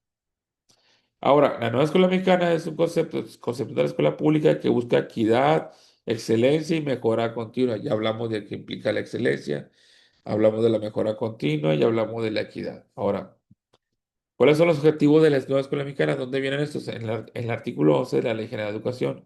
Aquí habla de un desarrollo humano integral. Volvemos al tema integral. Fíjense cómo se repite la parte integral. Reorientar al sistema educativo nacional. O sea, hablar de reventar es pasar de una educación individualista a una educación colectiva, donde se genere la comunidad. Y hablando de comunidades, es la participación, dar mayor participación también a los padres de familia, al alumno, ¿sí? A los otros, al colectivo propiamente, ¿sí? Incidir en la cultura educativamente, en la corresponsabilidad, por eso también, si ya estás involucrando a todos, pues cada uno es corresponsable de la parte que le toca aportar al proceso de educación del alumno.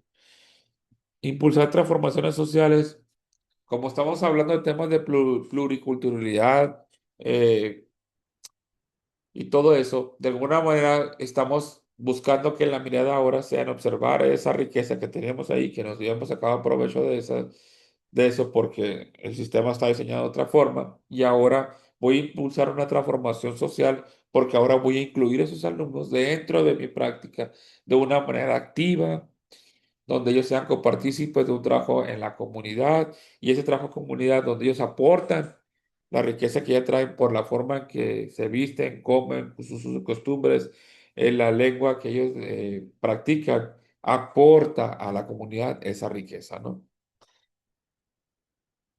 Entonces, cuando me está diciendo en el reactivo, la nueva escuela mexicana establece que, por poner un ejemplo, aquí estamos diciendo de alguna manera que me tengo que atender a lo que es la Ley General de Educación, no al plan de estudios. ¿Por qué? Porque todo lo que tenga que ver con la nueva escuela mexicana atiende una política educativa. ¿Y la política educativa dónde viene? El artículo tercero de la Constitución y viene en la Ley General de Educación, que es este que está aquí, ¿no? Entonces, hay errores de interpretación que los cuales yo debo de tener especial cuidado. ¿Cuáles serían esos errores de interpretación que yo debo tener cuidado para no caer en una situación que de alguna manera pues se preste a situaciones delicadas? Número uno es diferencia entre la nueva escuela mexicana y el plan de estudios 2022 que ya lo vimos ahorita. Cuando hablamos de mejora continua no estoy hablando de promedios, estoy hablando de un proceso integral que yo debo atender, no nomás la parte académica. Cuando habla del programa Mejora Continua, no es propiamente un formato administrativo, ¿sí? Ni está sujeto a un control administrativo, no, sino que hablo de una colectividad que participa en un programa donde las decisiones las toman de una manera consensada a todos, ¿sí? Ahí aplica la parte democrática. Cuando hablo de que el directivo elabora el programa de estudio, el programa de Mejora Continua, perdón, el directivo puede conducir, el colectivo lo construye. El directivo coordina, pero lo construye todo el colectivo. Para eso entra aquí el Comité de Planeación y Evaluación, que es el que coordina toda la ejecución del programa Mejora Continua. Hablar de que los dominios del directivo, hablando de los diferentes dominios que puede tener la parte directiva y la parte docente, hay que entender cuáles son los principios éticos y legales que aplican a cada uno de manera diferenciada. Acuérdense que uno coordina, que es el directivo, y el otro ejecuta, que es el docente, ¿no? Son distintos criterios e indicadores, pero hay que entender qué rol jugamos cada uno. Porque a la hora de resolver una situación problemáticas que se puede presentar en el aula, puede prestarse a confusión. Y aunque una cosa es yo documente hasta cierto tiempo algo que sucedió y luego entra el director a hacer la otra parte que le corresponde. Bueno, a eso en temas legales se le llama tramos de actuación. En mi primer tramo de actuación, yo identifiqué al alumno golpeado, los separé, vi que estuvieran bien, los llevo a trabajo social, mientras voy haciendo mi reporte, ya avancé, ya hice un tramo de actuación. El otro tramo de actuación lo va a hacer la trabajadora social, va a llamar a los papás, va a hacer tener entrevistas por separado, va a hacer su acta de hechos. Ese es el otro tramo de actuación. Y a lo último se le pasa al director o al subdirector, dependiendo, para que él haga lo propio. Entonces, ahí cada uno juega un rol diferenciado. Y para saber qué rol juega cada uno, para eso mueve los dominios del directivo y del docente. El otro punto es la corresponsabilidad, donde yo delego a las familias eh, ciertas acciones que deben de aprender también ellos en apoyo a los alumnos, pero también los hago partícipes de las decisiones que estamos tomando de manera colectiva. Es decir, a la fórmula matemática, por decirlo de una manera, de la educación del alumno, incluyo nuevos actores, que en este caso son los padres de familia, pero de una manera activa. ¿A qué me refiero? No nomás es citarlos cuando tengo que entregar boletas, sino también hacerlos partícipes de las actividades y proyectos que están haciendo. ¿Sí? Y punto número 7, la cultura escolar es un resultado espontáneo. No, la cultura escolar es algo que se va trabajando todos los días. La forma en que nos vamos organizando, los ajustes que vamos haciendo en la estructura organizacional, los ajustes que estamos haciendo a la hora de evaluar a los alumnos, surgen de un análisis que yo estoy haciendo constantemente en los consejos técnicos y voy modificando mi cultura, ¿sí? Escolar. ¿Con base a quién? A alguien que está coordinando, que en este caso es el directivo. El directivo encausa la cultura escolar, le pone un objetivo, la va midiendo, la va ajustando. A todos los actores les va dando un ajuste dependiendo de las situaciones que se tienen que mejorar. ¿Por qué? Porque estamos hablando de una educación integral, ¿sí?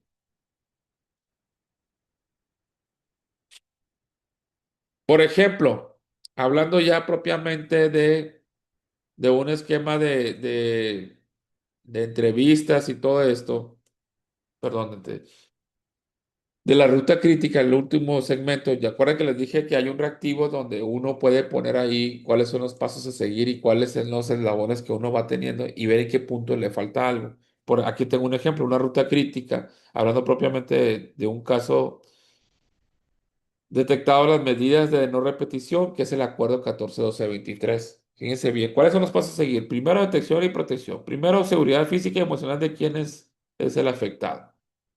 ¿Qué es lo que dijimos? Los separo, veo que estén bien. Segundo, entrevistas por separado. Primero se entrevista a la víctima, después al agresor, nunca en reunión conjunta. Y si estamos hablando de menores, pues tienen que estar los papás presentes, ¿sí? Tercero, acta de hechos más cuerpo colegiado. Valía en el caso, o sea, se elaboró un acta de hechos de lo que sucedió. Y el cuerpo colegiado documentan y definen acciones. Esas acciones son para aplicar que una medida de protección, para que tenga la víctima su seguridad, que haya una carta de compromisos del agresor y también se involucre en este caso la familia también, que sea partícipe de los compromisos que va a asumir en este caso el agresor, con base o dependiendo de la gravedad de la situación que se haya presentado. Cinco, canalización a instancia correspondiente con acuerdos previos, por lo regular los temas de pleito, más que nada, y sobre todo los temas graves, como los pleitos, el tema de situaciones sexuales y todo, actos de connotación sexual y todo eso, tiene que llevar un tratamiento psicológico, debe haber una canalización. Entonces aquí hay. Y por último, prácticas de restauración y seguimiento. No termina aquí la bitácora periódica, medidas de no repetición. ¿Cuáles son, hablando de la cultura, como yo decía ahorita, cuáles son los ajustes que tengo que hacer que modifiquen mi cultura escolar para que evitar que se vuelva a repetir una situación similar? Primero. Y segundo, ¿cuál es el seguimiento que le voy a dar al agresor y al agredido para garantizar yo que esa mediación que yo hice, esa canalización que yo hice, ese acuerdo que hice con los padres de familia, de alguna manera se está dando a buen cumplimiento? Esto es lo que decía yo, que estos 6 pasos yo los tengo que conocer y tengo que saber quién interviene en cada uno de los pasos y qué productos debo tener cada uno de los pasos, porque es en la medida en las que yo voy a verificar que toda la ruta crítica esta que estoy hablando se está dando a buen cumplimiento. Errores más comunes en el instrumento que se pueden presentar a la hora de que me evalúen este paso, ¿no? Una reunión conjunta inicial, aquí no lo puedo hacer porque no puedo juntar a las dos personas junto con otras personas porque estoy revictimizando al agresor y al agredido. Por eso tiene que ser por separado y se entrevista una sola vez. Si yo le estoy preguntando cada rato, si yo permito que cada persona a la escuela le vaya preguntando qué pasó y todo eso, estoy revictimizando al alumno. Entonces, esto no debe pasar. Puede venir en el reactivo. Hacer un acta de confirmar, documentar sin base. O sea, quedarme nomás con lo que me dicen los alumnos y yo investigar a otras personas que a lo mejor fueron testigos de lo que pasó y que también le debo de incluir su testimonio en el acta de hechos. Otro ejemplo, canalizar sin seguimiento. Pues yo la mandé al psicólogo, yo la mandé a terapia y ya cumplí. Ya hice lo que me decían en el procedimiento, cuando realmente tengo que dar un seguimiento. A ver, está yendo a las consultas con el psicólogo. Pues no estamos yendo porque fíjese que nos volvieron a dar cita hasta dentro de un mes y 2 meses. Ah, bueno, mi obligación cuál es buscar otra alternativa, porque vaya a otra instancia para que la atención sea un poco más oportuna en la medida de lo posible, ¿no? En la medida de lo que yo pueda atender. Y llevar una bitácora de todo lo que está sucediendo, porque de alguna forma yo tengo que llevar un registro de lo que está sucediendo, de los acuerdos que estoy tomando, del seguimiento que le estoy tomando una vez que fue canalizado y cuáles son las medidas de no repetición que se implementaron y ver si esas medidas de no repetición en un momento dado están siendo efectivas o no, o las tengo que ajustar. Y si están siendo efectivas, pues a lo mejor comentarles como un caso de éxito en el consejo técnico. Ese es un punto también importante, socializar esas medidas que estoy yo implementando y que me han dado resultados, ¿no? Entonces dice aquí, el instrumento puede presentar este proceso en forma de ordenamiento, te puede poner esto de forma desordenada y que tú los ordenes. Digas cuál es el punto uno y luego el 2, luego el 3, el 4, depende si está todo revuelto. Te puede omitir uno de los pasos. Te puede preguntar sobre quién interactúa en este proceso, quién es el que atiende, si es el director o el docente. Y sobre todo, por lo regular, te omito uno de los pasos para que tú identifiques qué paso que le faltó en la ruta crítica, ¿no? Este es uno de los ejemplos que hay aquí. Ahora, otro de los ejemplos es este. Enfoque formativo con enfoque punitivo. Tenemos que entender que ahora nuestro enfoque es 100% formativo. Aquí con el objetivo, ¿cuál es? Es comprender, reparar y desarrollar capacidades de convivencia. No es castigar, no es suspender, no es correrte de la escuela, es entender el por qué se da la situación, buscar que el alumno desarrolle ciertas habilidades socioemocionales, por ejemplo, como una forma de una medida restaurativa. Ese es el objetivo propiamente del enfoque formativo. El enfoque punitivo, pues no, es sancionar y punto, ¿no? El rol del directivo en este enfoque punitivo, ¿cuál es? Pues entraba como un juez que aplicaba la sanción, dictaba la sentencia y se acabó. En cambio, ahora tenemos que tener más habilidades desarrolladas de mediación, facilitar el diálogo, que haya compromisos, que los compromisos queden por escrito y ver el seguimiento de sus compromisos. ¿Cuál es el rol del estudiante? Un enfoque punitivo, pues simplemente era el quien recibió la sanción. En cambio, aquí es el protagonista porque él es el que asume mediante la reflexión y el diálogo que hubo y la mediación, los compromisos a los cuales él se va a sujetar. En el enfoque punitivo, ¿cuál es el resultado? Cese por miedo a la consecuencia, se corría y en cambio aquí se espera que haya un cambio de conducta y que esa conducta genere un compromiso genuino de que esa conducta ya va a ser permanente, que vuelva a un estado original de paz, de tranquilidad. Para eso toca darle un seguimiento al resultado que yo espero, ¿no? Anteriormente hablamos de norma aplicable, se podíamos decir que todo venía encaminado en el artículo 57, hablando del fundamento que pudiéramos tener en el enfoque punitivo, y acá en el enfoque normativo es proporcional, previamente establecido y respetuosa de la dignidad. ¿Se fijan? La dignidad, vuelve a rescatarla aquí, pero la parte proporcional es muy importante. No vas a aplicar la misma medida de reflexión y diálogo y todo eso a un alumno que, por ejemplo, rayó una pared a un alumno que se golpeó en un pleito con otro. La medida, sí, en el enfoque formativo tiene que ser proporcional a la gravedad del hecho que el alumno hizo. Porque, por ejemplo, si yo le aplico una sanción a un alumno que rayó una pared, que dijo una grosería de repente en el salón, y le aplico la misma sanción a un alumno que se peleó, así de fuerte la sanción, que en este caso no sería una sanción, sería más que nada hago una responsabilidad mayor con ese alumno, un compromiso más fuerte todavía que el otro. Entonces la proporción no es igual y por lo tanto puede estar sujeto a que yo de alguna manera pues no estoy siendo equitativo con ellos. Y eso es un punto que tengo que verificar, ¿no? Dice aquí, la sanción sí puede existir dentro del enfoque formativo, pero debe ser proporcional previamente establecido y respetuosa de la dignidad. O sea, tengo que ver, tengo que ser justo en esa parte y tengo que ser proporcional a la medida que de sanción que voy a aplicar en un momento dado.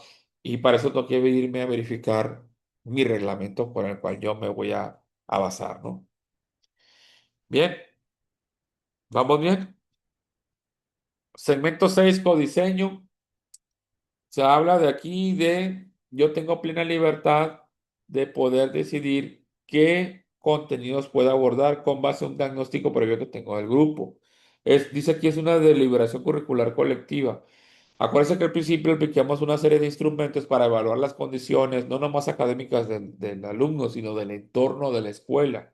En qué condiciones vive el alumno, en qué condiciones está dentro de su casa, en la comunidad de alrededor y todo eso. Y con base a eso en el consejo técnico impongo a la mesa esa situación en la que prevalece la escuela, junto con la situación que prevalece de cada alumno en los grupos, y ahí tomo un acto deliberado de manera colectiva para evaluar de qué forma puedo yo hacer ajustes, qué cosas puedo quitar, qué cosas puedo agregar, ¿no? Ahora, el codiseño, la terminología exacta que viene en la guía se llama deliberación curricular colectiva. Deliberar es que nosotros vamos a evaluar la parte curricular entre todos de una manera colectiva y vamos a hacer una selección de aquellos contenidos curriculares que nos conviene abordar con base a un diagnóstico previo que tuve de los alumnos y del contexto en el que estoy hablando, el contexto interno y externo de la escuela. Ahora, el programa analítico, ¿quién hace qué? ¿Qué decide el colectivo dentro de lo que es el programa analítico? El programa analítico se decide qué contenidos van a contextualizar, qué saberes locales van a incorporar. Para eso vamos a hablar de la riqueza que tenemos a través de los alumnos que tienen, por ejemplo, un origen étnico. Cómo secuenciar y temporalizar, o sea, hasta dónde vamos a hacer qué contenido y cómo va a estar entrelazado con otro y qué tanto tiempo le vamos a dar a esos contenidos. Eso se llama la temporalidad. O sea, en qué tiempo vamos a decir van a aprender primero esto y luego esto, esa es la secuencia, y luego tanto, en un mes vamos a dedicar a esto y 15 días a esto, esa es la temporalidad. Articulaciones con ejes del plan 2022. ¿Cuáles ejes articuladores vamos a tomar y rescatar? Porque esos son los que nos conviene, derivados de la situación que tenemos en nuestra escuela. Y vamos a hacer una revisión y ajustes durante el ciclo. Obviamente vamos a tener un corte parcial cada mes de entrada en cada consejo técnico para estar evaluando el avance que estoy teniendo yo propiamente del desarrollo y desempeño de los alumnos, ¿no? ¿Qué no hace el directivo? Elaborar el programa analítico solo. Imponer contenidos o metodología, porque propiamente el directivo puede orientar y puede sugerir, pero el que tiene el dominio pleno son los docentes. Presentar la supervisión como trámite, cerrar el programa analítico en la fase intensiva y usarlo para controlar al docente. Tampoco. Eso no hace el directivo. ¿Cómo sí se puede orientar? Facilitar diagnóstico socioeducativo. Recordar que programas son obligatorios. Promover coherencia con el perfil de egreso, eso es algo muy importante. Generar espacios de ajuste con el consejo técnico y asegurar que el programa analítico sea vivo y flexible. Recordemos que el programa analítico no es un documento acabado, constantemente se puede estar modificando porque las condiciones que tenemos con nuestros alumnos, las condiciones de la escuela pueden ser variables, ¿sí? La contextualización vincula contenidos obligatorios con el contexto real. Codiseño incorpora nuevos saberes locales. Entonces, cuando yo hablo de contextualizar, es observar el contexto real mediante instrumentos que yo puedo hacer encuestas, eh, diagnósticos de reactivos, etcétera. Yo me apego de información del contexto para luego contextualizar. Y el codiseño es incorporar nuevos sabores locales que a lo mejor considero que hacen falta. Es decir, la autonomía no es omitir contenidos obligatorios, sino es hacer un discernimiento de cuáles contenidos me conviene, cuál voy a abordar primero, qué tanto van a durar, cuál tengo que sacar porque a lo mejor no es pertinente, etcétera, ¿no? Y hablando del acuerdo 170525, hablando de la violencia sexual en la educación básica, el proceso de atención en 5 fases, igual, este es otro ejemplo de cómo pueden venir las fases en la ruta crítica que vimos en el otro ejemplo anterior, ¿no?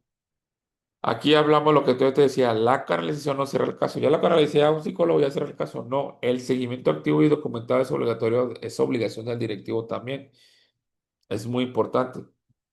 En el acuerdo este vienen otra vez definiciones como estas: igualdad sustantiva, el interior superior, los 3 elementos, que es el ingreso, permanencia y egreso, la secuencia completa de atención, cada uno de los pasos que son estas, la detección, intervención, notificación, canalización y el seguimiento a medidas de no repetición, a medidas de no repetición. Lo más trascendental del instrumento, como lo pueden evaluar, dice aquí, la notificación es obligación directa, no requiere supervisión, o sea, no requiere que yo tenga que esperar a que la autoridad inmediata superior me autorice una notificación, yo lo puedo hacer directamente. Seguimiento activo tras la canalización, que es la parte esta, que está aquí el numeral 5. Y medidas de no repetición, cambios institucionales. Si hablo de cambios institucionales, estoy hablando de un cambio de la cultura escolar, ¿sí? La opción que describe canalizar y dar concluido el caso siempre es incorrecta. Nunca voy a concluir un caso nomás con canalizarlo. Siempre tiene que haber un seguimiento. Y el seguimiento puede durar bastante tiempo. Ahora, ya para cerrar, para el día del examen, 10 principios que definen la respuesta correcta. Hablamos del interés superior, que es lo que más protege al estudiante. Igualdad sustantiva. Diferenciación con base normativa. Acuérdense que una cosa es la igualdad formal y la otra es la igualdad sustantiva. Tres, protección activa, actuar sobre indicios sin esperar certeza. Ese es un punto muy importante. Siempre tengo que yo entender que cualquier situación crítica que se me presente, inmediatamente tengo que actuar, independientemente de lo que vaya a surgir posteriormente. Cuatro, seguimiento sistemático constantemente, porque ese seguimiento me va a dar a mí una posible modificación desde mi programa analítico, desde mi cultura escolar.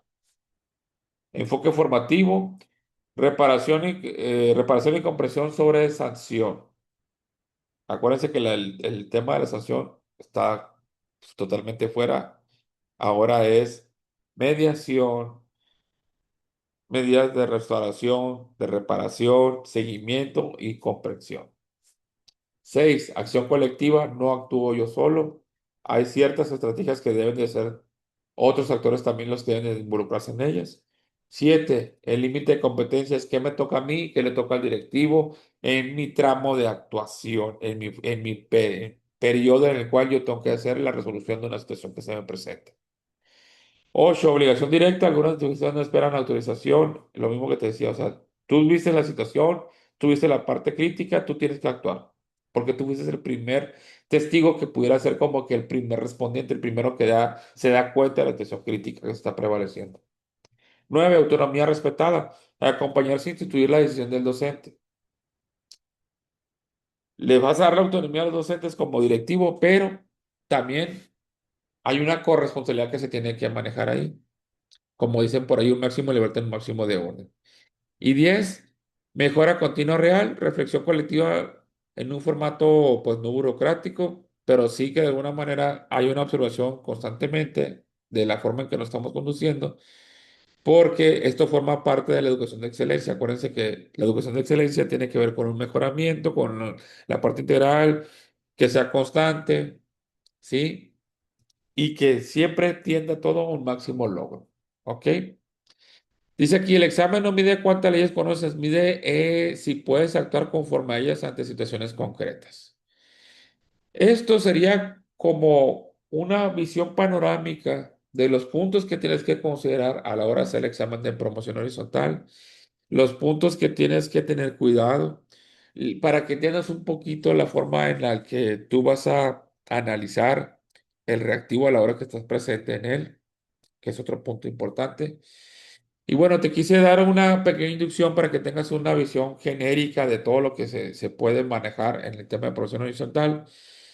Y por último, te quiero invitar a que seas parte de este proceso intensivo que voy a manejar de un curso de promoción horizontal de 10 sesiones que vamos a trabajar vía Zoom, donde en esas decisiones vamos, así como te presenté las diapositivas y cómo estamos haciendo análisis de cada uno de los acuerdos y análisis de cada uno de los reactivos que estamos trabajando, a mayor profundidad vamos a analizar los reactivos, vamos a hacer uso de simuladores. Cada sesión la concluyo con un pequeño simulador de los temas que se dieron en ese momento, independientemente que luego te doy otro. Las clases quedan grabadas en estas sesiones. Es un curso intensivo y me enfoco en los temas que incluyen el 80% de los reactivos que van a venir. Porque ver todos los temas sería, pues, ocuparíamos más tiempo, por eso es un curso intensivo. Pero de alguna manera me enfoco en los temas, como lo viste ahorita, que son los más fuertes y más predominantes que pueden venir en tu examen que vas a desarrollar, ¿no? Y aparte, te incluyo una guía de estudios. Una guía de estudios, que de hecho aquí te voy a mostrar el avance que tengo de la guía de estudios, estoy por concluirla, quiero que la veas, aquí te la voy a mostrar. Esta es la guía de estudios, fíjate bien, creo que aquí, déjame ver si, ahí está. Esta es la guía de estudios que independientemente de las clases grabadas y todo, aquí viene, voy a ir al principio. Es un manual de estudio para la promoción a funciones directivas y docentes en educación básica, hablando de la promoción horizontal. Viene la presentación, volvemos a analizar los instrumentos clave. Vienen los documentos de la guía, cuáles vamos a analizar, qué documento, cuáles son los datos de referencia, el uso de esta guía con base a los reactivos que estamos trabajando, la estrategia general que tú tienes que tener para prepararte a la hora de elaborar el examen, qué es lo que realmente es mi instrumento, te pongo ejemplos de enunciados, cómo prepararte para cubrir los ejemplos, En fin, siempre vienen los errores comunes que cuestan en el instrumento. Siempre te pongo así como un apartado amarillo de los errores más comunes que tienes que evitar, ¿no? Y es una guía muy completa. Ya está casi por concluir. Hacemos una gráfica porque creo que es la mejor forma de aprender gráficas, diagramas que pueden sintetizar mejor lo que es la guía. Y todo es una guía muy completa que también te incluyo dentro de lo que es el curso intensivo. Te tengo la guía, te tengo los reactivos, te tengo los simuladores, hacemos la explicación de la clase y es una clase interactiva donde tú también participas, ¿no? Y bueno, espero que con esto sea algo que te haya sido de utilidad, que de alguna manera te pueda dejar de estresar y ojalá te puedas unir, ¿no?